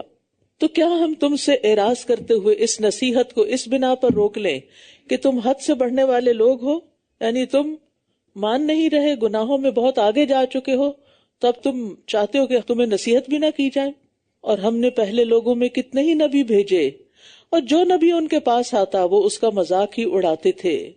بس ہم نے ان سے بھی زیادہ زور آور لوگوں کو ہلاک کر دیا، اور پہلے لوگوں کی مثالیں گزر چکی ہیں، اور اگر آپ ان سے پوچھیں کہ آسمانوں اور زمین کو کس نے پیدا کیا تو یہ ضرور کہیں گے کہ انہیں نہایت غالب خوب علم والے نے پیدا کیا، وہ جس نے تمہارے لیے زمین کو بچھونا بنایا اور اس میں تمہارے لیے راستے بنائے تاکہ تم راہ پاؤ، یعنی ایک جگہ سے دوسری جگہ آسانی سے جا سکو، اور وہ جس نے آسمان سے ایک اندازے کے ساتھ پانی اتارا، پھر ہم نے اس سے مردہ زمین کو زندہ کر دیا، تم بھی اسی طرح نکالے جاؤ گے۔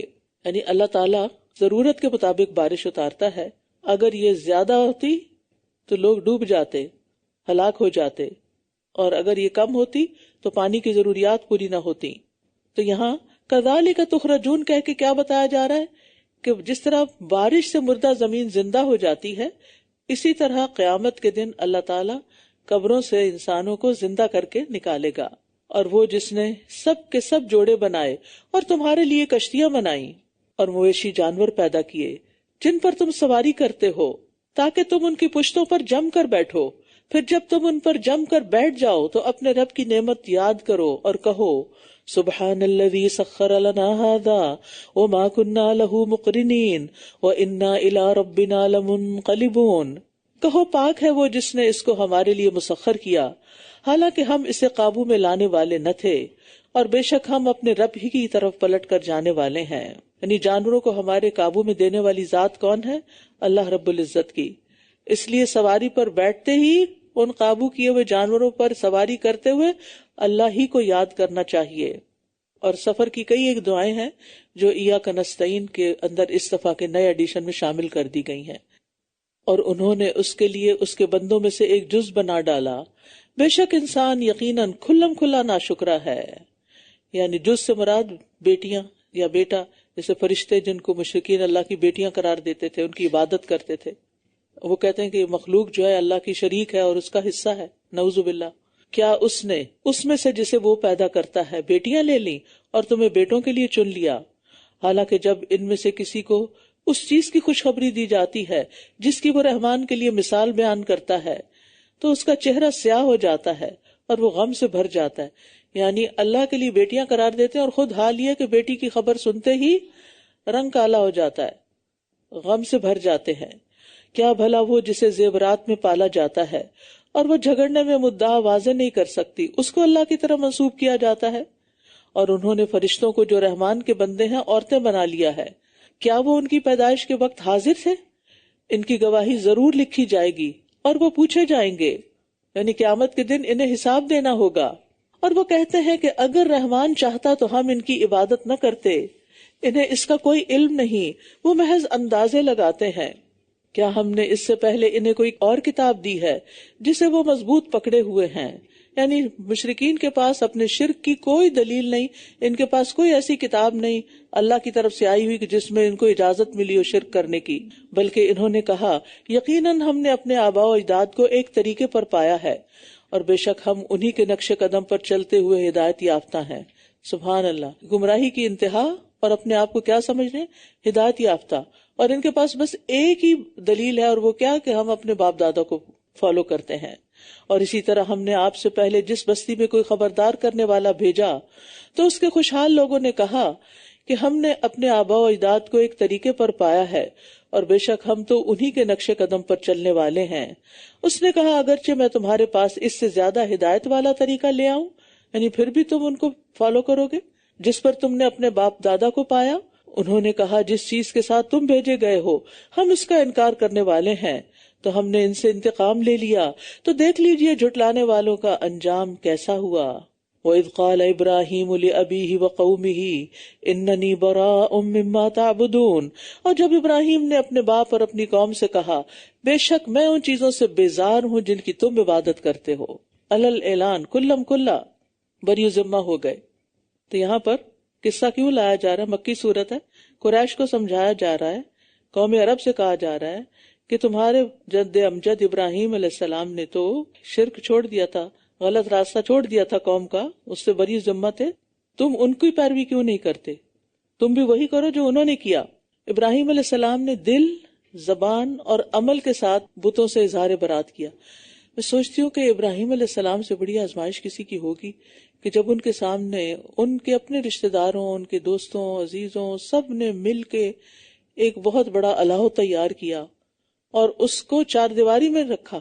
بنیان کا لفظ آتا ہے، بنیان عمارت کو کہتے، اور پھر انہوں نے گوارا کر لیا، ہاں پھینک دو مجھے آگ میں، پھینکتے ہو تو پھینک دو.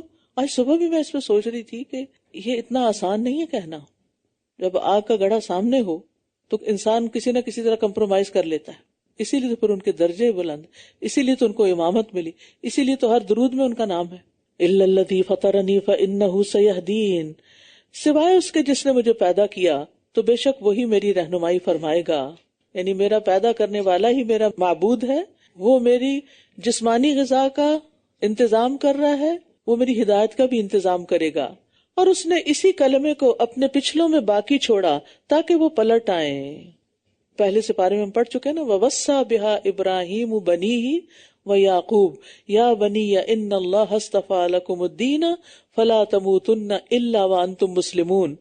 اور اسی کی وصیت ابراہیم نے اپنے بیٹوں کو کی اور یعقوب نے بھی کہ اے میرے بیٹو، بے شک اللہ نے تمہارے لیے یہ دین چن لیا ہے تو تم ہرگز فوت نہ ہونا مگر اس حال میں کہ تم اللہ کے فرما بردار ہو. الا وانتم مسلمون، بلکہ میں نے ان کو اور ان کے آباء و اجداد کو سامان زندگی دیا یہاں تک کہ ان کے پاس حق اور کھلم کھلا بیان کرنے والا رسول آ گیا. اور جب حق ان کے پاس آ گیا تو یہ کہنے لگے یہ تو جادو ہے، اور بے شک ہم اس کا انکار کرنے والے ہیں. اور انہوں نے کہا یہ قرآن ان دو بستیوں میں سے کسی بڑے آدمی پہ کیوں نہ اتارا گیا. یہ مشرکین مکہ کا ایک اور اعتراض تھا کہ محمد صلی اللہ علیہ وسلم پر کیوں اتارا گیا، کسی اور پر اتارا جاتا. یعنی آپ کو کس سے غرض ہے، قرآن سے غرض ہے یا جس پہ اتارا گیا اس سے؟ تو اسی لیے کہتے ہیں نا کہ اس کو نہ دیکھو کہ کون کہہ رہا ہے، یہ دیکھو کیا کہہ رہا ہے. جو وہ پیش کر رہے ہیں اس میں تمہارا فائدہ ہے، اس کو دیکھو. کیونکہ ان کے خیال میں نبوت کا حقدار وہ ہو سکتا تھا جس کے پاس مال کی کثرت ہو اور جو قوم کا سردار ہو. تو آپ چونکہ مال و جاہ میں اس پائے کے نہیں ہے، اس لیے نبوت آپ کا حق نہیں. اور یہ سخت جہالت اور نادانی کی بات ہے. اور انسان کی یہ نفسیات بدلی نہیں. ہم لوگوں کو کس چیز پہ پرکھتے ہیں، ان کو کس چیز کا کریڈٹ دیتے ہیں؟ ان کے مالدار ہونے کا، کہ مالدار ہو تو قابل احترام ہے، مال نہیں تو کوئی ویلیو ہی نہیں، ورتھ ہی نہیں، چاہے کتنا بھی علم ہو یا کتنا بھی اس کا کوئی کنٹریبیوشن ہو.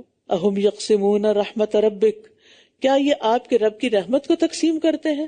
ہم نے خود دنیا کی زندگی میں ان کی معیشت ان کے درمیان تقسیم کی ہے، اور ہم نے ان میں سے ایک کو دوسرے پر درجات میں بلندی عطا کی تاکہ وہ ایک دوسرے سے کام لیتے رہیں. اور آپ کے رب کی رحمت اس سے بہتر ہے جو یہ جمع کر رہے ہیں.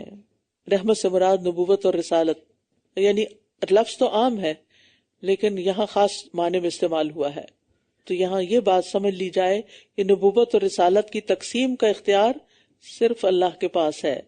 اور اگر یہ بات نہ ہوتی کہ تمام لوگ ایک ہی گروہ ہو جائیں گے تو ضرور ہم ان لوگوں کے لیے جو رحمان کا انکار کرتے ہیں ان کے گھروں کی چھتیں اور سیڑھیاں چاندی کی بنا دیتے جن پر وہ چڑھتے. لیکن اللہ نے ایسا کیوں نہیں کیا؟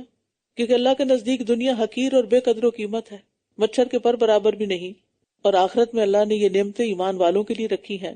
دنیا میں تو مومن اور کافر سب کے لیے اللہ کی نعمتیں ہیں، لیکن آخرت میں صرف ایمان والوں کے لیے. دنیا میں کیوں سب کو دیا؟ امتحان کے لیے. اور دوسری بات یہ ہے کہ مومنوں کا بھی امتحان ہے کہ کہیں اگر وہ کفار کے پاس زیادہ مال و دولت دیکھتے ہیں تو ان کی طرف لپک تو نہیں جاتے، اور ان کا تو امتحان ہے ہی زیادہ پا کر. اور اس طرح بہت سے لوگوں کے ایمان جانے کا بھی اندیشہ تھا نا، ورنہ اللہ سبحانہ تعالیٰ مومنوں کو سب کچھ آخرت میں ہی دیتا. اور ان کے گھروں کے دروازے اور تخت بھی جن پر وہ تکیے لگا کر بیٹھتے ہیں اور سونے کے بنا دیتے، اور یہ سب محض دنیا کی زندگی کا سامان ہے. اور آخرت آپ کے رب کے نزدیک متقی لوگوں کے لیے ہے، یعنی شرک اور دیگر گناہوں سے بچنے والوں کے لیے کیا خوشخبری ہے؟ آخرت کی نعمتوں کی. وَمَن يَعْشُ عَن ذِكْرِ الرَّحْمَٰنِ نُقَيِّضْ لَهُ شَيْطَانًا فَهُوَ لَهُ قَرِينٌ. اور جو رحمان کے ذکر سے تغافل برتتا ہے، اندھا بنا رہتا ہے، ہم اس پر ایک شیطان مقرر کر دیتے ہیں، پھر وہ اس کا ساتھی بن جاتا ہے. بڑی اہم آیت ہے. جو رحمان کے ذکر سے مراد قرآن بھی ہے اور ذکر سے مراد اللہ کی یاد بھی ہے. جو رحمان کے ذکر سے اندھا بنا رہتا ہے، نہیں پڑھتا، نہیں سنتا، نہیں سمجھتا، نہیں دیکھتا، نہیں سیکھتا، پھر کیا ہوتا ہے، یعنی قرآن سے غفلت کا نتیجہ ہم اس پر ایک شیطان مقرر کر دیتے ہیں، یعنی خاص قسم کا شیطان جو اس کا ساتھی بن جاتا، پھر وہ اس کو بھٹکانے میں کوئی کسر نہیں چھوڑتا۔ اور جو قرآن کے ساتھ ہمہ وقت رہتا ہے، فرشتے اس کا ساتھ دیتے ہیں، اور شیطان کس سے دور جاتا ہے؟ جو خواہش نفس پر قابو رکھے اور اللہ کا ذکر کرے۔ اور بے شک وہ انہیں راہ راست سے روکتے ہیں اور یہ سمجھ رہے ہوتے ہیں کہ یقیناً یہ ہدایت یافتہ ہیں۔ یعنی شیطان انسان کے لیے گناہوں کو خوبصورت کر کے پیش کرتا ہے اور لوگوں کو سیدھے رستے سے ہٹاتا ہے، اور لوگ سیدھے رستے کو چھوڑ کے بھٹک کر سمجھتے ہیں وہ سیدھے ہی جا رہے ہیں، یعنی گمراہ ہونے کے باوجود خود کو سیدھے رستے پر سمجھتے ہیں۔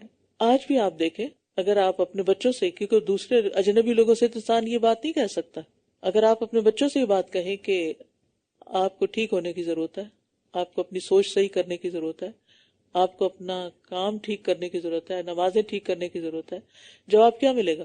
کیا ملے گا؟ ٹھیک ہی تو کر رہے ہیں، اس میں کیا ہے، سبھی ایسے کرتے ہیں، یہ دلیل پکڑی ہوئی۔ تو آپ دیکھیے کہ یہ چیز جو ہے یہ انتہائی خطرناک ہے کہ کوئی شخص گمراہ ہو، غلط کام کر رہا ہو، صحیح طریقے پر نہ کر رہا ہو، اور پھر وہ کہنے میں ٹھیک کر رہا ہوں۔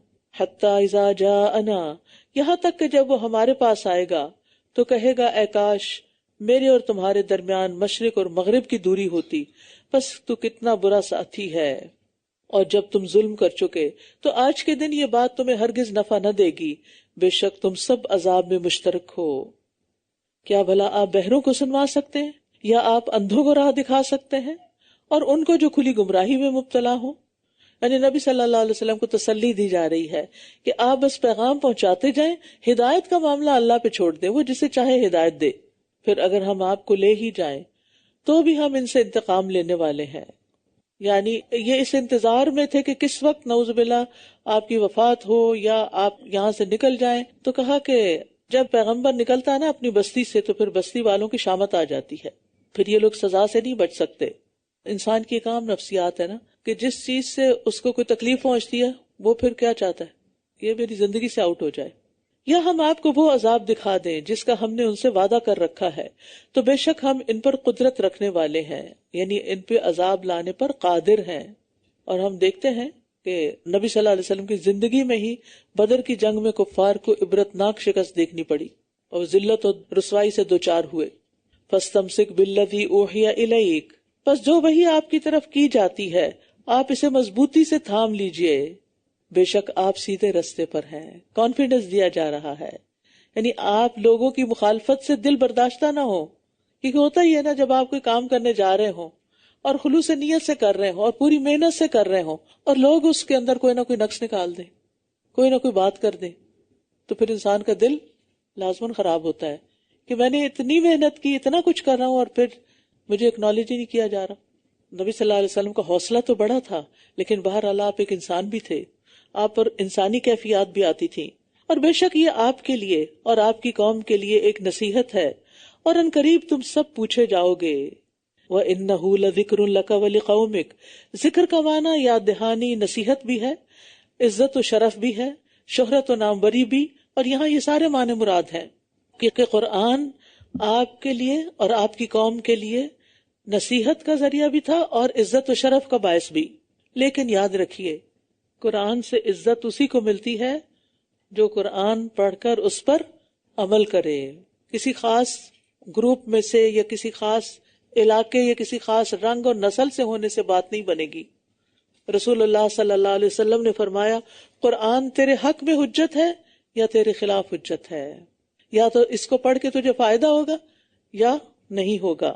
اور ہمارے ان رسولوں سے پوچھ لیجئے جنہیں ہم نے آپ سے پہلے بھیجا تھا، کیا ہم نے رحمان کے علاوہ بھی کچھ معبود مقرر کر رکھے تھے جن کی عبادت کی جاتی؟ یعنی تمام انبیاء تو اللہ وحدہ لا شریک کی عبادت کے داعی تھے، اور بلا شبہ ہم نے موسیٰ کو اپنی نشانیوں کے ساتھ فرعون اور اس کے سرداروں کی طرف بھیجا، تو اس نے کہا بے شک میں تمام جہانوں کے رب کا رسول ہوں۔ تو جب وہ ان کے پاس ہماری نشانیاں لے کر آیا تو یکایک وہ ان پر ہنسنے لگے، مذاق اڑانے لگے، اور جو نشانی بھی ہم انہیں دکھاتے تھے وہ پہلی سے زیادہ بڑی ہوتی تھی، اور ہم نے انہیں عذاب میں پکڑ لیا تاکہ وہ لوٹ آئیں۔ لیکن فرعون اور اس کے جادوگر جو تھے شکست کے باوجود کفر پر اڑے رہے۔ جادوگر تو مسلمان ہو گئے تھے لیکن دوسرے لوگ نہیں ہوئے، اتنا بڑا کرشمہ دیکھ کے بھی۔ اور وہ کہنے لگے اے جادوگر ہمارے لیے اپنے رب سے اس عہد کی بنا پر دعا کر جو اس نے تجھ سے کر رکھا ہے، بے شک ہم ضرور ہدایت پا لیں گے۔ یعنی فرعون اور اس کے سردار جس کو جادوگر کہتے تھے دعا بھی اسی سے کرواتے، ادعو لنا، دیکھیں پکار کیسے رہے، یا ایھا الساحر، اے فلاں جو جادوگر ہے، نام بھی نہیں لے رہے جیسے ہم اپنی عام زبان میں کہتے او جادوگرا، کہ تم اپنے رب سے اس عہد کی بنا پر دعا کرو جو اس نے تجھ سے کر رکھا ہے۔ اور اب دیکھیے دلچسپ بات یہ ہے کہ قریش بھی نبی صلی اللہ علیہ وسلم کو جادوگر کہتے، آپ کا مذاق اڑاتے، لیکن مشکل وقت میں دعا کے لیے آپ کے پاس ہی آتے، آپ دعا کر دیجئے۔ فَلَمَّا كَشَفْنَا عَنْهُمُ الْعَذَابَ إِذَا هُمْ يَنْكُثُونَ، پھر جب ہم نے ان سے عذاب کو ہٹا لیا تو اسی وقت انہوں نے عہد توڑ دیا، یعنی جب ان کی مشکل آسان ہوتی تو وہ اپنا عہد بھول جاتے۔ اور فرعون نے اپنی قوم کو پکار کر کہا اے میری قوم، کیا مصر کی بادشاہت میری نہیں اور یہ نہریں جو میرے نیچے بہ رہی ہیں، کیا پھر تم دیکھتے نہیں؟ بلکہ میں اس سے کہیں بہتر ہوں جو حقیر ہے اور بات کو واضح بھی نہیں کر سکتا۔ فرعون جو ہے موسیٰ علیہ السلام کے پاس مال و دولت نہ ہونے کی وجہ سے ان کو حقیر سمجھتا تھا، لیکن عجیب بات ہے کہ ایک طرف حقیر سمجھتا تھا اور دوسری طرف خوف زدہ بھی رہتا تھا۔ یعنی موسیٰ علیہ السلام کے پاس کون سی فوج تھی، کون سا اسلحہ تھا؟ ایک عصا اور ید بیضاء تو تھا، دل سے تو نہیں مانا تھا انہوں نے لیکن اس سے خوف زدہ تھے۔ فلولا القی علیہ اسورۃ من ذہب، تو اس پر سونے کے کنگن کیوں نہیں اتارے گئے، یا اس کے ہمراہ فرشتے اکٹھے ہو کر کیوں نہیں آ گئے؟ یوں اس نے اپنی قوم کو بے وقوف بنایا تو انہوں نے اس کی اطاعت کر لی، یقیناً وہ فاسق لوگ تھے۔ پھر جب انہوں نے ہمیں غصہ دلایا تو ہم نے ان سے انتقام لے لیا، پس ہم نے ان سب کو غرق کر دیا۔ پھر ہم نے انہیں بعد والوں کے لیے پیش رو اور ایک مثال بنا دیا۔ اور جب مریم کے بیٹے کو بطور مثال بیان کیا گیا تو یکا یک آپ کی قوم اس پر چیخنے چلانے لگی۔ اللہ تعالیٰ نے مریم علیہ السلام کے بیٹے عیسیٰ علیہ السلام کا ذکر بھی یہاں عزت سے لیا، ابن مریم کہا ہے۔ تو مشرکین جو تھے وہ مسلمانوں پر اعتراض کرتے تھے کہ وہ حضرت عیسیٰ کا نام اتنے احترام سے کیوں لیتے ہیں، تو اس کی وجہ کیا ہے؟ جو شخص بھی توحید کی طرف بلائے گا وہ اول سے آخر تک قیامت کے دن تک سب ایک ہیں، ایک دوسرے کے ہمدرد اور مددگار۔ اور کہنے لگے ہمارے معبود بہتر ہیں یا وہ، انہوں نے آپ سے محض جھگڑنے کے لیے یہ مثال بیان کی ہے، بلکہ یہ ہیں ہی جھگڑالو لوگ۔ یعنی مشرکین نے اعتراض کیا کہ کیا ہمارے معبود جو فرشتے ہیں وہ بہتر ہیں یا نصرانیوں کے معبود جو کہ انسان ہیں حضرت عیسیٰ، اور یہ انہوں نے صرف جھگڑا کرنے کے لیے ان کا نام لیا۔ وہ تو محض ایک بندہ ہے جس پر ہم نے انعام کیا، اور ہم نے اسے بنی اسرائیل کے لیے ایک مثال بنا دیا، اور اگر ہم چاہیں تو ضرور تم میں سے فرشتے بنا دیں جو زمین میں ایک دوسرے کے جانشین ہوں۔ یعنی عیسیٰ علیہ السلام اگرچہ باپ کے بغیر پیدا ہوئے لیکن اس کے باوجود وہ مخلوق ہی ہیں، معبود نہیں ہو سکتے، اور اگر ہم چاہیں تو ضرور تم میں سے فرشتے بھیج دیں جو زمین میں ایک دوسرے کے جانشین ہو، تو پھر تمہارا تو وہاں کوئی کام نہیں ہوگا، وہ تو پھر تمہیں زمین سے نکال دیں گے کیونکہ انہیں زمین کا کنٹرول چاہیے ہوگا۔ اور بے شک وہ قیامت کی ایک نشانی ہے، کون؟ عیسیٰ علیہ السلام، کیونکہ قیامت سے پہلے آئیں گے دنیا میں، تو تم اس میں ہرگز شک نہ کرو اور میری پیروی کرو، یہی سیدھا راستہ ہے۔ عیسیٰ علیہ السلام دوبارہ آئیں گے اور انصاف والے حاکم بن کر نازل ہوں گے، نئے نبی کی حیثیت سے نہیں آئیں گے، صلیب توڑیں گے اور خنزیر کو قتل کر دیں گے، جزیہ ختم کر دیں گے، مال عام ہو جائے گا، کوئی قبول کرنے والا نہیں ہوگا، ایک سجدہ دنیا و ما فیہا سے بہتر ہوگا۔ تو عیسیٰ علیہ السلام کا وجود بھی قیامت کے قائم ہونے کی دلیل ہے۔ دیکھیں کتنے مختلف انداز سے اللہ تعالیٰ سمجھا رہے ہیں، بتا رہے ہیں، لیکن لوگ ہیں کہ سمجھ کے نہیں دے رہے۔ اور شیطان تمہیں سیدھی راہ سے ہرگز نہ روکنے پائے، یقیناً وہ تمہارا کھلا دشمن ہے، یعنی قیامت پر ایمان لانے سے نہ روک دے۔ شیطان کی دشمنی کی بہت بڑی ایک قسم یہ ہے کہ وہ انسان کو قیامت پر یقین سے محروم کرنا چاہتا ہے۔ قیامت کا، آخرت کا جتنا زیادہ یقین ہوگا، ہمارے اعمال اسی اعتبار سے درست ہوں گے، بالکل ٹھیک ہوں گے، تیر جیسے سیدھے۔ یعنی کون سا مرحلہ ہے آخرت کا جو بہت آسان ہوگا؟ ہر جگہ انسان کو ہول اٹھ رہے ہوں گے سوائے تقوی والوں کے۔ تو شیطان کیا چاہتا ہے؟ ہم موت کی بات نہ کریں، ہم قبر کی بات نہ کیا کریں، ہم آخرت کی بات نہ کیا کریں، ہم جنت دوزخ کے تذکرے نہ کیا کریں۔ اسی لیے آپ دیکھیں خود مسلمانوں کے اندر ایسے لوگ موجود ہیں کہ جب ان کے سامنے آخرت کی بات کرتے ہیں تو کیا کہتے ہیں؟ آپ کیوں ڈپریس کرنے والی باتیں کرتے ہیں؟ موت کا تو ذکر بھی نہ کرو، جب آئے گی دیکھا جائے گا۔ اور جب عیسیٰ کھلی نشانیاں لے کر آیا تو اس نے کہا بے شک میں تمہارے پاس حکمت لے کر آیا ہوں، اور تاکہ میں تمہارے لیے بعض وہ باتیں واضح کر دوں جن میں تم اختلاف کرتے ہو، پس تم اللہ سے ڈرو اور میری اطاعت کرو۔ تو اس سے پتہ چلتا ہے کہ عیسیٰ علیہ السلام کو واضح دلائل اور حکمت عطا کی گئی تھی، اور حکمت سے مراد محکم اور پکی بات، دانائی کی بات جو بالکل عقل کے عین مطابق ہو۔ ان اللہ هو ربی وربکم فاعبدوہ ھذا صراط مستقیم، بے شک اللہ ہی میرا رب ہے اور تمہارا رب بھی، بس تم اسی کی عبادت کرو، یہی سیدھا راستہ ہے۔ بس کئی گروہوں نے آپس میں اختلاف کیا تو ان لوگوں کے لیے جنہوں نے ظلم کیا ایک دردناک دن کے عذاب سے ہلاکت ہے۔ یعنی عیسیٰ علیہ السلام نے انہیں اور سمجھایا تو ان کے سمجھانے پر بنی اسرائیل مزید گروہوں میں بٹ گئے، کچھ نے ان کا انکار کر دیا اور کچھ نے ان کو خدا کا بیٹا بنا دیا۔ ان کے آپس کے اختلافات بڑھتے ہی گئے۔ تو ظلم کرنے والوں سے مراد وہ لوگ ہیں جنہوں نے عیسیٰ علیہ السلام کی عقیدت میں غلو کیا، حد سے بڑھ گئے۔ هل ينظرون الا الساعة، یہ لوگ اب قیامت ہی کا انتظار کر رہے ہیں کہ وہ اچانک ان پر آ جائے اور یہ شعور بھی نہ رکھتے ہوں۔ یعنی قیامت کا آنا ایک امر یقینی ہے، جلدی آئے یا دیر سے آنی ہی ہے، یعنی اس سے کوئی بھاگ نہیں سکتا۔ اور بات یہ کہ وہ آئے گی بھی اچانک، کوئی پریڈکٹ بھی نہیں کر سکتا۔ الاخلاء یومئذ بعضهم لبعض عدو الا المتقین، اس دن دلی دوست بھی ایک دوسرے کے دشمن ہوں گے سوائے متقی لوگوں کے۔ یہ آیت بڑی اہم ہے، یعنی قیامت کے دن متقین کے سوا باقی سب دوست ایک دوسرے کے دشمن بن جائیں گے۔ ہم میں سے ہر ایک کو یہ دیکھنا چاہیے کہ جس کو میں دوست بنائے ہوئے ہوں کیا اس کے اندر اللہ کا تقوی ہے، وہ شخص اللہ سے ڈرتا ہے اور اللہ سے ڈر کر وہ برے کام چھوڑ دیتا ہے، یا پھر ہر طرح کے کام کیے چلے جا رہا ہے۔ کیونکہ اگر آج یہ دوستی تقوی والوں سے نہیں تو کل تو پھر کوئی دوست ہی نہیں رہے گا۔ وہاں جا کر انسان تمنا کرے گا یا ویلتا لیتنی لم اتخذ فلانا خلیلا، ہائے میری بربادی، کاش میں نے فلاں کو دلی دوست نہ بنایا ہوتا۔ اور متقین کی دوستی کیوں قائم رہے گی؟ کیونکہ ان لوگوں کی جو آپس میں اللہ کی خاطر دوستی کرتے ہیں ان کا اصل مقصد اللہ کی رضا کا حصول ہے۔ وہ ہر اس کام کے لیے کوشش کرتے ہیں کہ جس سے اللہ راضی ہو جائے، صرف دنیاوی مفاد کی خاطر، دنیاوی فائدوں کی خاطر کسی سے دوستی نہ کریں، مطلب کی خاطر نہ کریں۔ یا عبادی لا خوف علیکم اليوم ولا انتم تحزنون، اے میرے بندو آج تم پر کوئی خوف نہ ہوگا اور نہ تم غمگین ہوگے۔ وہ لوگ جو ہماری آیات پر ایمان لائے اور وہ فرما بردار تھے۔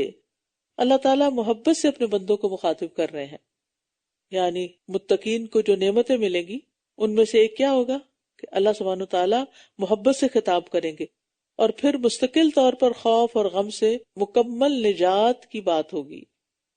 ادخلوا الجنت انتم وازواجکم تحبرون، تم اور تمہاری بیویاں جنت میں داخل ہو جاؤ، تم خوش کیے جاؤ گے۔ سونے کی رکابیاں اور ساغر ان پر گردش کرائے جائیں گے، اور اس میں وہ سب کچھ ہوگا جس کی دل خواہش کریں گے، اور آنکھیں لذت پائیں گی، اور تم اس میں ہمیشہ رہنے والے ہو۔ یعنی جنتیوں کے لیے جنت میں طرح طرح کے کھانے اور مشروب ہوں گے، اور ان کی آنکھوں کی لذت اللہ کے دیدار میں ہوگی، وہ سب نعمتوں سے بڑی نعمت ہوگی۔ وَتِلْكَ الْجَنَّةُ الَّتِي أُورِثْتُمُوهَا بِمَا كُنْتُمْ تَعْمَلُونَ، اور یہی وہ جنت ہے جس کے تم وارث بنائے گئے ہو، ان اعمال کے بدلے جو تم کیا کرتے تھے۔ تمہارے لیے اس میں بہت سے پھل ہوں گے جن میں سے تم کھاؤ گے۔ یہاں بتا دیا گیا کہ جنت کا وارث کون ہے؟ جس کے پاس اچھے اعمال کا ذخیرہ ہوگا، اور جنت کی نعمتیں دنیا کی نعمتوں کے مقابلے میں بہت بڑی تعداد میں ہوں گی۔ ان المجرمین فی عذاب جہنم خالدون لا یفتر عنہم وہم فیہ مبلسون، بے شک مجرم لوگ جہنم کے عذاب میں ہمیشہ رہنے والے ہیں، ان سے عذاب ہلکا نہ کیا جائے گا اور وہ اسی میں مایوس پڑے ہوں گے۔ یہ جہنم کی سب سے بڑی ہولناکی ہے کہ اس کا عذاب کبھی ختم نہیں ہوگا۔ انسان کو کوئی بھی تکلیف ہوتی ہے نا تو اس کو یہ تسلی ہوتی ہے کہ تھوڑی دیر میں ٹھیک ہو جائے گی، کوئی نہ کوئی علاج کر لوں گا، لیکن وہاں جا کر کچھ ہاتھ نہ آئے گا۔ اور یاد رکھیے کہ مسلم کے مقابلے میں مجرم جو ہے، ایک تو نا گناہگار مسلمان، اور یہاں مجرم سے مراد وہ ہے کہ جو اللہ کو ہی نہیں مانتا، یا اس کے ساتھ شریک ٹھہراتا ہے. تو مسلمین کے مقابلے میں مجرم ہمیشہ عذاب میں ہوں گے، اور جہنمیوں کے عذاب میں کسی قسم کا کوئی وقفہ نہیں ہوگا. اور ہم نے ان پر ظلم نہیں کیا بلکہ یہ خود ہی ظالم تھے، یعنی اللہ تعالیٰ کسی پر بھی ظلم نہیں کرتا. وَنَادَوْا يَا مَالِكُ لِيَقْضِ عَلَيْنَا رَبُّكَ قَالَ إِنَّكُمْ مَاكِثُونَ، اور وہ پکاریں گے اے مالک تیرا رب ہمارا کام تمام کر دے. وہ کہے گا بے شک تم یہیں رہنے والے ہو. مالک دراصل جہنم کے دربان فرشتے کا نام ہے. تو جہنمیوں کو اور تو کوئی ملے گا نہیں، مالک ہی نظر آئے گا. لیکن جب وہ پکاریں گے تو 40 سال تک جواب بھی نہیں دیں گے، اور جب جواب دیں گے تو کیا کہیں گے؟ انکم ماکثون، تمہیں ادھر ہی رہنا ہے، کہیں نہیں جانا، کوئی اور جگہ نہیں تمہارے لیے. اور پھر یہ بھی پتہ چلتا ہے اس آیت سے کہ جہنمی عذاب میں کمی کے لیے جہنم کے داروغہ کو پکاریں گے اور کسی طرح بھی عذاب سے پھر بچ نہ سکیں گے. لَقَدْ جِئْنَاكُمْ بِالْحَقِّ وَلَٰكِنَّ أَكْثَرَكُمْ لِلْحَقِّ كَارِهُونَ، یقیناً ہم تمہارے پاس حق لے کر آئے ہیں لیکن تمہارے اکثر لوگ حق کو ناپسند کرنے والے ہیں. کیا انہوں نے کسی کام کی پختہ تدبیر کر لی ہے؟ تو یقیناً ہم بھی پختہ تدبیر کرنے والے ہیں. ام یحسبون انا لا نسمع سرهم ونجواهم، کیا یہ سمجھتے کہ ہم ان کے راز اور ان کی سرگوشتیاں نہیں سنتے؟ کیوں نہیں، اور ہمارے بھیجے ہوئے ان کے پاس ہی لکھتے رہتے ہیں، یعنی ثبوت کے طور پر لکھ لیتے ہیں کہ کل کو کوئی انکار نہ کرے. قل ان کان للرحمن ولد فانا اول العابدین، کہہ دیجیے اگر رحمان کی کوئی اولاد ہوتی تو میں سب سے پہلا عبادت کرنے والا ہوتا. تمام مشرک قوموں میں کسی نہ کسی طرح اللہ کی اولاد بنانے کا ٹرینڈ ہے، اور اللہ تعالیٰ اس چیز کی سختی کے ساتھ نگیشن کرتے ہیں کہ ایسا کچھ نہیں ہے. کچھ قومیں فرشتوں کو اللہ کی بیٹیاں قرار دیتے ہیں، اور کچھ عیسیٰ علیہ السلام کو اللہ کا بیٹا قرار دیتے ہیں، اور کچھ نے اس کے علاوہ بھی بہت سے معبود بنا رکھے ہیں. تو یہاں یہ واضح کر دیا گیا کہ رحمان کی کوئی اولاد نہیں ہے. سبحان رب السماوات والارض رب العرش عما یصفون، پاک ہے آسمانوں اور زمین کا رب جو عرش کا رب ہے اس سے جو وہ بیان کرتے ہیں. بس آپ انہیں چھوڑ دیجئے کہ یہ بحث کرتے رہیں اور کھیلتے رہیں یہاں تک کہ یہ اپنے اس دن سے جا ملیں جس کا یہ وعدہ کیے جاتے ہیں. وَهُوَ الَّذِي فِي السَّمَاءِ إِلَٰهٌ وَفِي الْأَرْضِ إِلَٰهٌ وَهُوَ الْحَكِيمُ الْعَلِيمُ، اور وہی ہے جو آسمان میں معبود ہے اور زمین میں معبود ہے، اور وہ بہت حکمت والا خوب علم والا ہے. مشرکین نے آسمان اور زمین دونوں جگہ معبود بنا رکھے تھے. مثلاً کچھ تو فرشتوں کی پوجا کرتے obviously، کچھ سورج چاند کو الہ بنائے ہوئے تھے، اور کچھ ستارے اور کچھ زمین. تو یہاں بتایا جا رہا ہے وَهُوَ الَّذِي فِي السَّمَاءِ إِلَٰهٌ وَفِي الْأَرْضِ، کہ زمین اور آسمان دونوں جگہ عبادت کا حق صرف اللہ کو ہے. اللہ تعالیٰ نے ہر چیز اسی لیے پیدا کی تاکہ وہ اس کی تسبیح کرے، اور انسان کو پیدا کیا تاکہ وہ اللہ کی عبادت کر کے اجر کمائے. وَتَبَارَكَ الَّذِي لَهُ مُلْكُ السَّمَاوَاتِ وَالْأَرْضِ وَمَا بَيْنَهُمَا وَعِندَهُ عِلْمُ السَّاعَةِ وَإِلَيْهِ تُرْجَعُونَ، اور بہت بابرکت ہے وہ جس کے لیے آسمانوں اور زمین کی بادشاہت ہے، اور اس کی بھی جو ان دونوں کے درمیان ہے، اور اسی کے پاس قیامت کا علم ہے، اور اسی کی طرف تم لوٹائے جاؤ گے.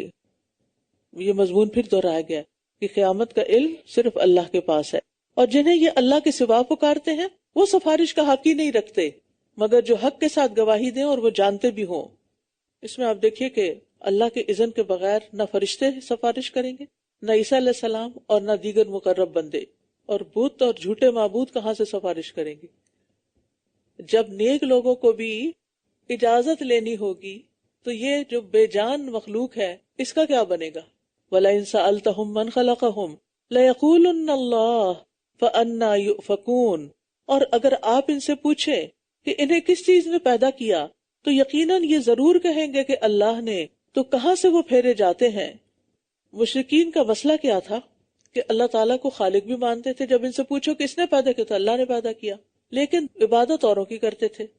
تو انسان اصل میں توحید پر ہی ہوتا ہے، الا یہ کہ اس کے اندر کوئی اور چیز شامل کر دی جائے. پھر یہ کہ شیطان انسان کو دین سے بہکانے کی کوشش میں لگا رہتا ہے.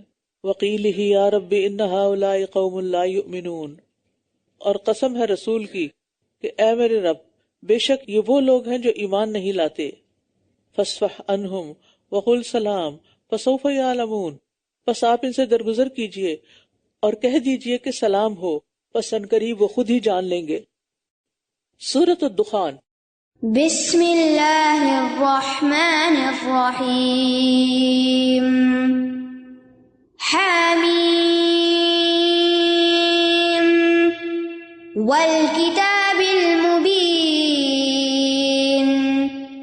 انا انزلناه فی لیلۃ مبارکہ انا كنا منذرین فیہا یفرق کل امر حکیم امرا من عندنا انا كنا مرسلین۔ بسم اللہ الرحمن الرحیم۔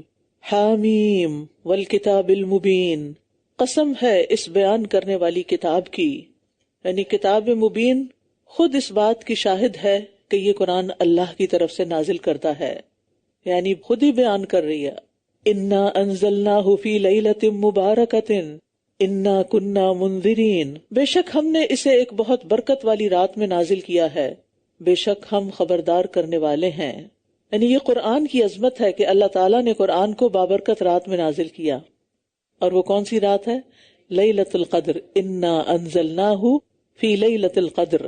اور لیلۃ القدر کب ہوتی ہے؟ شہر رمضان الذی انزل فیہ القرآن، رمضان کے مہینے میں ہوتی ہے، کیونکہ قرآن رمضان میں نازل ہوا۔ بعض لوگوں نے اس کو 15 شعبان کی رات بنایا ہوا اور اس آیت سے دلیل لیتے ہیں، جبکہ یہ درست نہیں، یہ رمضان ہی کی رات ہے اور اسی کی طرف یہاں اشارہ ہے۔ اور کتاب کو نازل کرنے کا مقصد کیا ہے؟ لوگوں کو اچھے اور برے سے آگاہ کرنا۔ اس کتاب میں بشارت بھی ہے اور نذارت بھی، یعنی خبردار بھی کرتی ہے۔ اور لیلۃ القدر کو بابرکت کیوں کہا گیا؟ کیونکہ اس میں قرآن کا نزول ہوا، فرشتے اترتے ہیں، روح الامین اترتے ہیں، اور اس رات میں سال بھر میں ہونے والے واقعات کا فیصلہ کیا جاتا ہے، اور یہ رات 1000 مہینوں کی عبادت سے بہتر رات ہے۔ یاد رکھیے، جن راتوں کی عبادت کی ہم پہلے سے تیاری کرتے ہیں نا، پلاننگ کرتے ہیں، ان میں کچھ کر بھی جاتے ہیں اللہ کے اذن سے۔ پلاننگ میں دعا بھی شامل ہوتی ہے کہ اللہ مجھے لیلۃ القدر نصیب کر۔ ڈائری بنائیے یا کسی بھی جگہ ساری دعائیں جو آپ کے دل سے نکلی ہوئی، یا قرآن پڑھتے ہوئے آپ کے دل میں جو باتیں آ رہی، اور پھر مختلف قبولیت کے اوقات میں وہ مانگتے رہیں۔ ایک رات کی عبادت مل گئی، 1000 مہینوں کی عبادت مل گئی، کوئی معمولی شرف نہیں ہے۔ گویا ہم ساری زندگی عبادت کرتے رہے۔ دورہ قرآن پہلے اس لیے بھی شروع کیا گیا تھا تاکہ آخری راتیں، آخری پورا عشرہ، کیونکہ کسی وقت بھی ہو سکتی ہے وہ عبادت میں گزرے۔ اور وہ عبادت کیسے کرنی ہے اور اس کے لیے کیا چیزیں رکاوٹ ہو سکتی ہیں، ان رکاوٹوں کو کیسے دور کرنا ہے، اس کی پلاننگ کرنے کی ضرورت ہے تاکہ محروم نہ ہو۔ اس سال یہاں اعتکاف خواتین کا نہیں ہوگا، لیکن جو لوگ بھی آ کے ساری رات بیٹھ کے اپنا قرآن پڑھنا چاہیں یا کوئی نوافل اپنے اون پہ پڑھنا چاہیں، یا پھر انشاءاللہ قیام جو ہوگا باقاعدہ اس میں شریک ہونا چاہیں تو وہ ہو سکتے ہیں، کیونکہ بعض اوقات اکیلے میں نیند آ جاتی ہے، سستی ہو جاتی ہے، انسان کہتا ہے اچھا ذرا یہ کام کر لوں پھر میں کرتا ہوں، پھر رہ جاتا۔ ہر کام کے لیے ایک ماحول چاہیے۔ اب دیکھیں پودوں کو اگر صحیح ماحول نہ ملے تو وہ جل جاتے ہیں، ہمیں بھی اگر صحیح ماحول نہ ملے تو عبادت نہیں ہو پاتی۔ تو چونکہ یہ بہت بابرکت رات ہے، ہو سکتا ہے کہ لائف چینجنگ ایکسپیرینس ہو، ہم اللہ تعالیٰ کے بہت قریب ہو جائیں، بہت محبت ہمارے دلوں سے نکلنے لگے اللہ کی، اور ہماری عبادتیں اچھی ہو جائیں، اور خوب خوب دعائیں بھی اس میں کریں، صدقہ خیرات بھی کریں۔ ایک مشکل جو ہوتی ہے جب سب لوگ اکٹھے ہوتے ہیں پھر باتیں بھی شروع ہو جاتی، بس سب سے چپ کا روزہ ہے، یعنی اس رات میں چپ کا روزہ رکھنا ہے، میں نے کسی سے باتیں نہیں کرنی۔ کوئی اگر بات کرے تو اشارے سے کریں، فلن اکلم اليوم انسیا، تسبیح کریں۔ اور گھر میں ہوں گے تو کوئی نہ کوئی آپ کو بلائے گا، کوئی بات کرے گا، کوئی کچھ کرے گا۔ میں نہیں کہتی کہ ہاں میں بات کرنا، لیکن ادھر ادھر کی گفتگو میں شامل نہ ہو، اور پورا فوکس عبادت پر ہی ہو۔ اور اس رات میں بھی قرآن سے خاص تعلق، کیونکہ یہ قرآن کے نزول کی رات ہے، یعنی زیادہ زیادہ تلاوت کریں، قیام میں پڑھیں۔ اگر کسی وجہ سے آپ کسی مسجد یا ایسی جگہ نہیں بھی جا سکتے تو اپنے گھر میں ہی قیام کی صورت بنائیں، آپ موبائل فون سے دیکھ کے بھی پڑھ سکتے ہیں، کیونکہ زیادہ سے زیادہ قرآن پڑھنے کی ضرورت ہے۔ فیہا یفرق کل امر حکیم، اس میں ہر مضبوط کام کا فیصلہ کیا جاتا ہے، یعنی لیلۃ القدر میں آئندہ سال کے تمام امور طے پا جاتے ہیں، کس نے مرنا ہے، کس کو کتنا رزق دیا جائے گا، اور دیگر چیزیں ہماری طرف سے ایک حکم کی وجہ سے۔ بے شک ہم ہی رسول بھیجنے والے ہیں آپ کے رب کی رحمت سے، بے شک وہ خوب سننے والا، خوب علم والا ہے۔ تو یاد رکھیے لیلۃ القدر میں سارے فیصلے اللہ کے حکم سے ہوتے ہیں، اور تیرے رب کی رحمت نبی صلی اللہ علیہ وسلم کو خطاب ہے، یہ آپ کے شرف اور آپ سے پیار کا ایک طرح سے اظہار ہے، اور بندوں پر رحمت اللہ تعالیٰ کے رب ہونے کا تقاضا بھی ہے، آسمانوں اور زمین کا اور ان چیزوں کا رب جو ان دونوں کے درمیان ہے، اگر تم یقین کرنے والے ہو۔ لا الہ الا هو یحیی و یمیت ربکم و رب آبائکم الاولین، اس کے سوا کوئی معبود نہیں، وہی زندہ کرتا ہے اور وہی موت دیتا ہے، وہی تمہارا رب ہے اور تمہارے پہلے باپ دادا کا رب بھی ہے، بلکہ یہ ایک شک میں پڑے کھیل رہے ہیں، بس انتظار کیجئے جس دن آسمان ظاہر دھواں لائے گا۔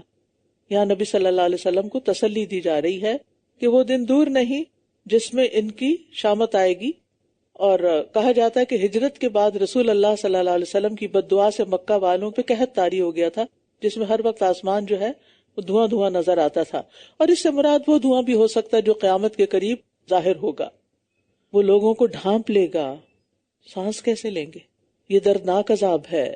اے ہمارے رب ہم سے عذاب کو ہٹا دے، بے شک ہم ایمان لانے والے ہیں۔ ربنا اکشف عنا العذاب انا مؤمنون، جب کوئی تکلیف ہو نا، جب کسی مصیبت میں پڑ جائیں، اس وقت اس آیت کو کثرت سے پڑھیں کہ یا رب ہم ایمان لانے والے ہیں، تو ہم سے یہ تکلیف دور کر دے، یہ مصیبت دور کر دے۔ انا لہم الذکریٰ وقد جاءہم رسول مبین، ان کے لیے نصیحت کہاں سے ہوگی حالانکہ ان کے پاس بیان کرنے والا رسول آ چکا۔ پھر بھی انہوں نے اس سے منہ موڑ لیا اور کہنے لگے سکھایا پڑھایا دیوانہ ہے۔ انا کاشف العذاب قلیلا انکم عائدون، بے شک ہم عذاب کو تھوڑی دیر کے لیے ہٹانے والے ہیں، بے شک تم دوبارہ وہی کچھ کرنے والے ہو۔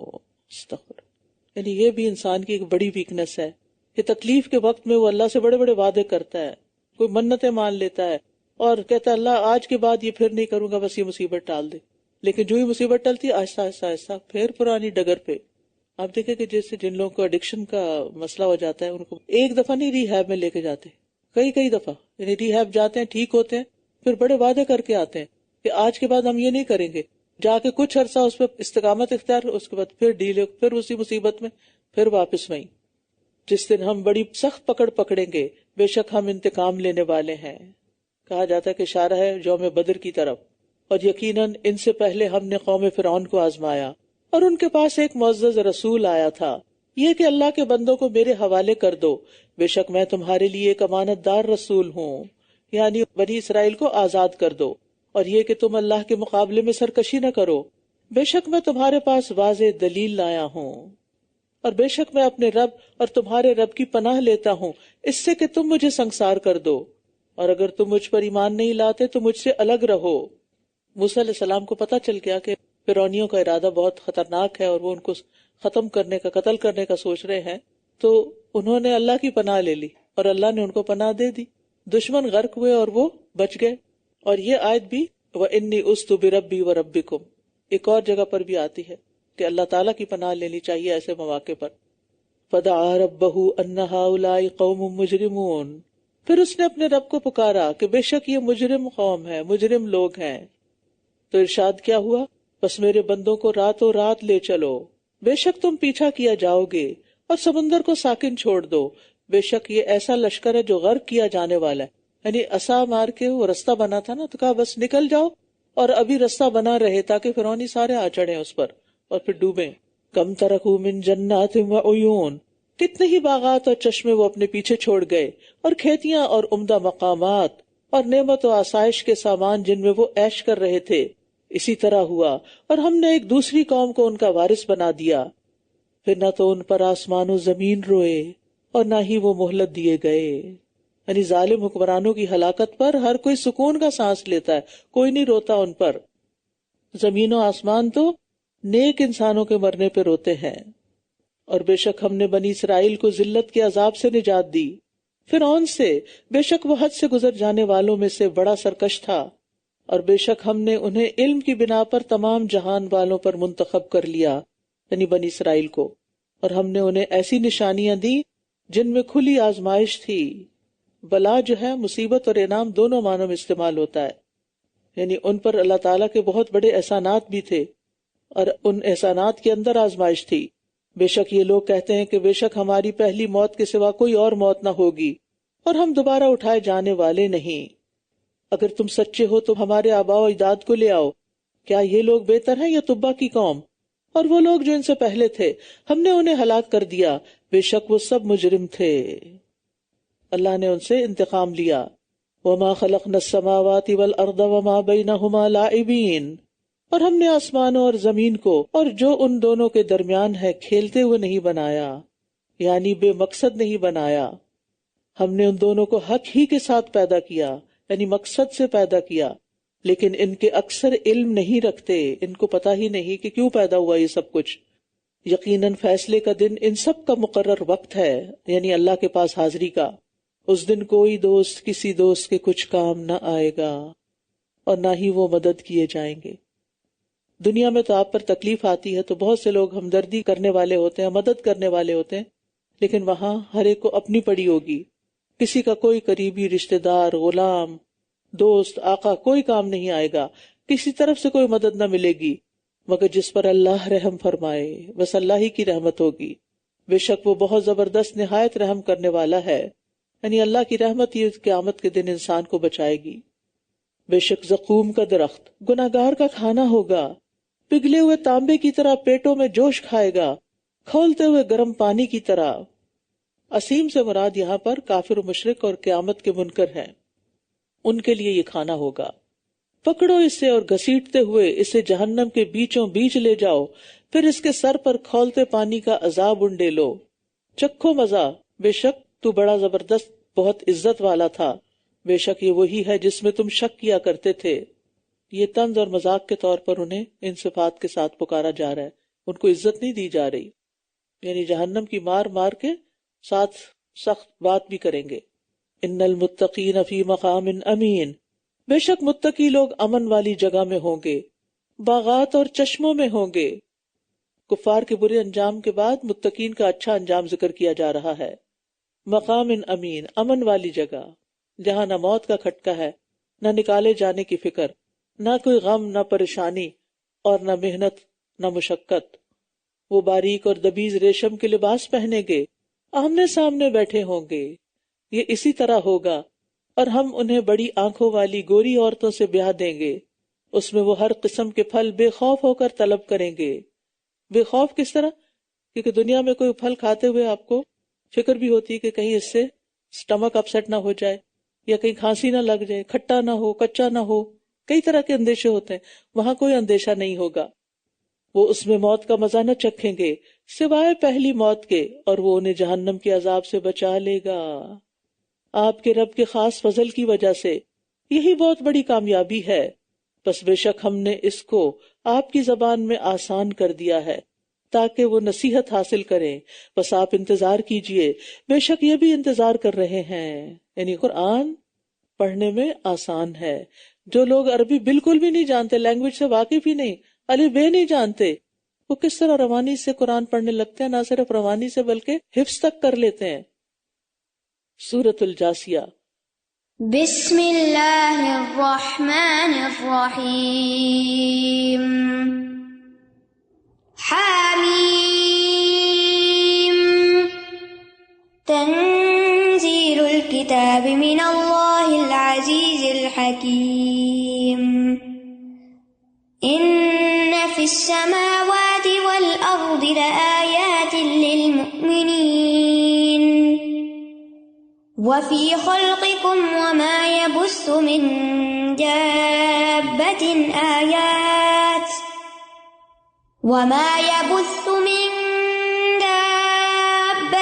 آیات لقوم یوقنون۔ بسم اللہ الرحمن الرحیم۔ حامیم تنزیل الکتاب من اللہ العزیز الحکیم۔ اس کتاب کا اتارنا اللہ بہت زبردست خوب حکمت والے کی طرف سے ہے، یعنی یہ قرآن نبی کی تصنیف نہیں، اللہ کی کتاب ہے۔ بے شک آسمانوں اور زمین میں ایمان لانے والوں کے لیے یقیناً بہت سی نشانیاں ہیں، جو دیکھے، جو سمجھے تو، اور خود تمہاری پیدائش میں اور ان جانداروں میں جنہیں وہ پھیلاتا ہے، ان لوگوں کے لیے بہت سی نشانیاں ہیں جو یقین رکھتے ہیں، اور رات اور دن کے اختلاف میں، اور جو رزق اللہ نے آسمان سے اتارا پھر اس کے ساتھ زمین کو اس کی موت کے بعد زندہ کر دیا، اور ہواؤں کی گردش میں، ان لوگوں کے لیے بہت سی نشانیاں ہیں جو عقل رکھتے ہیں، عقل استعمال کرتے ہیں۔ یہ اللہ کی آیات ہیں جنہیں ہم آپ پر حق کے ساتھ پڑھتے ہیں، بس اللہ اور اس کی آیات کے بعد یہ کس بات پر ایمان لائیں گے؟ ہر اس شخص کے لیے ہلاکت ہے جو بہت جھوٹا، بہت گناہگار ہے۔ وہ اللہ کی آیات کو سنتا ہے جو اس پر پڑھی جاتی ہیں، پھر تکبر کرتے ہوئے اپنی بات پر اصرار کرتا ہے، گویا کہ اس نے انہیں سنا ہی نہیں۔ بس آپ اسے دردناک عذاب کی خوشخبری دے دیجئے۔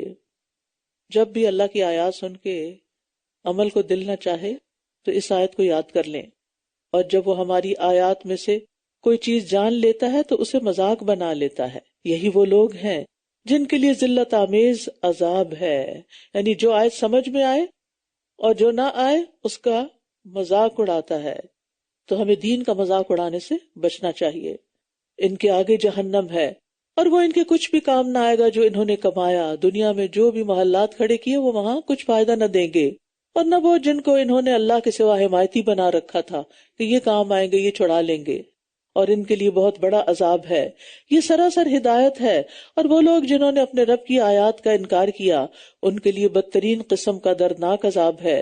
اللہ وہ ہے جس نے تمہارے لیے سمندر کو مسخر کیا تاکہ کشتیاں اس میں اس کے حکم سے چلیں، اور تم اس کا فضل تلاش کرو، اور تاکہ تم شکر ادا کرو۔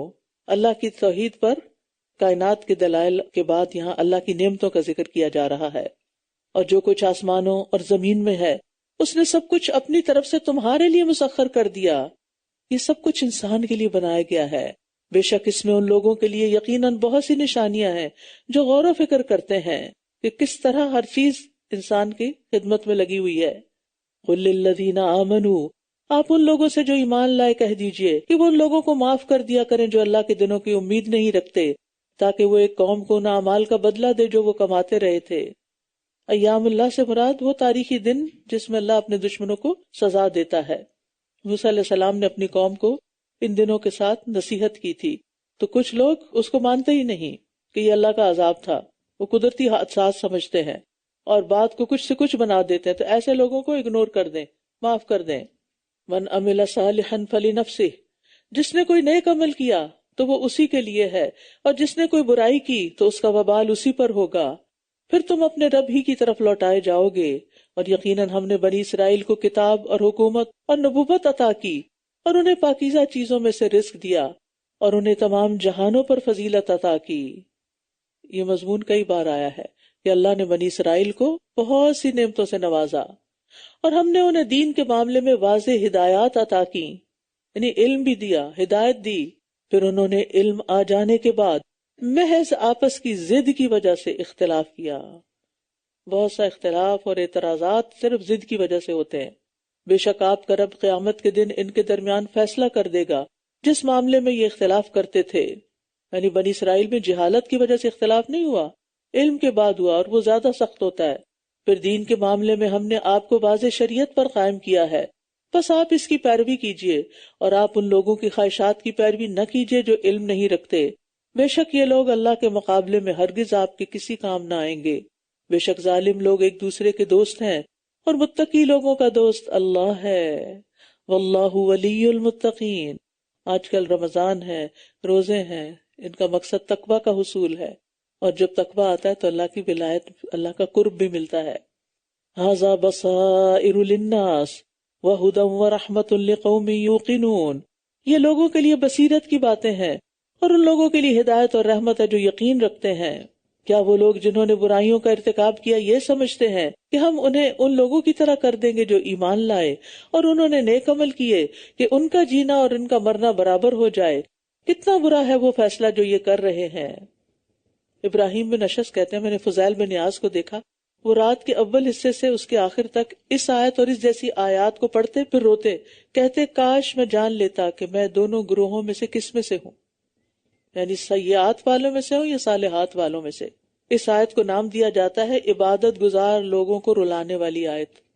ہم تو اپنے بارے میں کبھی نہیں سوچتے کہ ہم سیئات بھی کرتے ہیں، ہم سمجھتے ہیں ہم بڑے نیک ہیں۔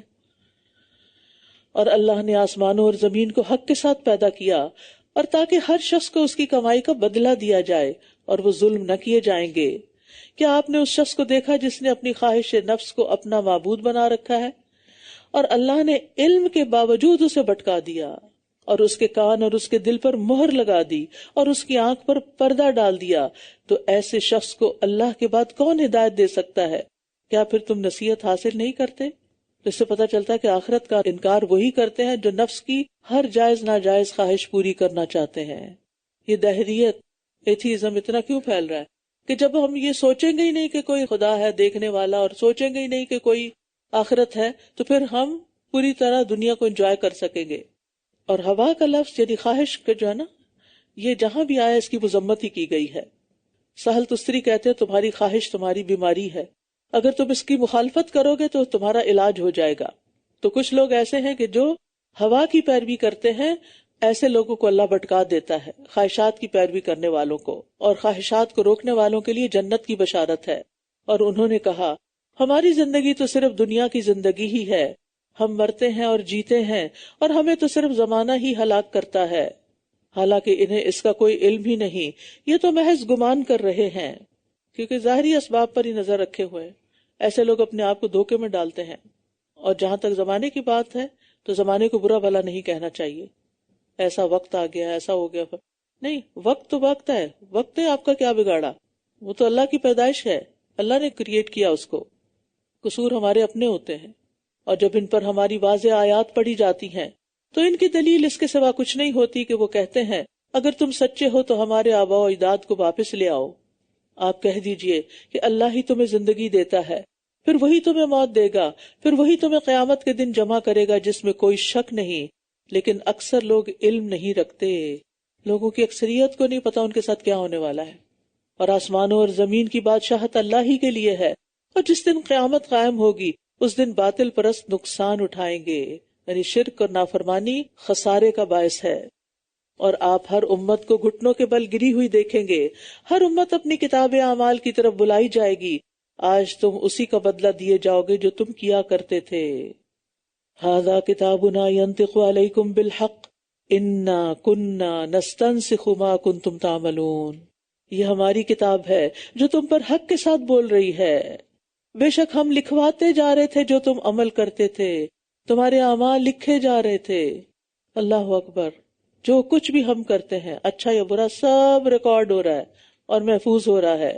اور قیامت کا معاملہ دنیا کے معاملات سے بہت مختلف ہے، اس لیے قیامت کے دن حقیقت میں کتاب بولے گی۔ اور اب تو آپ کو معلوم ہے آڈیو بکس کے نام سے لاکھوں کروڑوں میں کتابیں ہیں کہ جو لکھا ہوتا ہے وہ بولا بھی جا رہا ہوتا ہے۔ تو اللہ کے یہاں کیا مشکل ہے کہ ہمارے اعمال نامے کو بلوا دے۔ تو رہے وہ لوگ جو ایمان لائے اور انہوں نے نیک عمل کیے تو ان کا رب انہیں اپنی رحمت میں داخل کرے گا، یہی واضح کامیابی ہے، رحمت اللہ کی جنت ہے۔ اور رہے وہ لوگ جنہوں نے کفر کیا، ان سے کہا جائے گا کیا میری آیات تم پر پڑھی نہ جاتی تھی، پھر بھی تم نے تکبر کیا اور تم تھے ہی مجرم لوگ۔ تکبر کرنے والا رحمت سے محروم ہوگا، جنت میں نہیں جائے گا۔ اور جب کہا جاتا ہے کہ بے شک اللہ کا وعدہ سچا ہے اور قیامت کے آنے میں کوئی شک نہیں، تو تم کہتے تھے کہ ہم نہیں جانتے قیامت کیا ہے، ہم تو اسے محض ایک خیال ہی سمجھتے ہیں اور ہم ہرگز اس کا یقین نہیں رکھتے۔ تو ایمان جو ہے وہ یقین کا نام ہے۔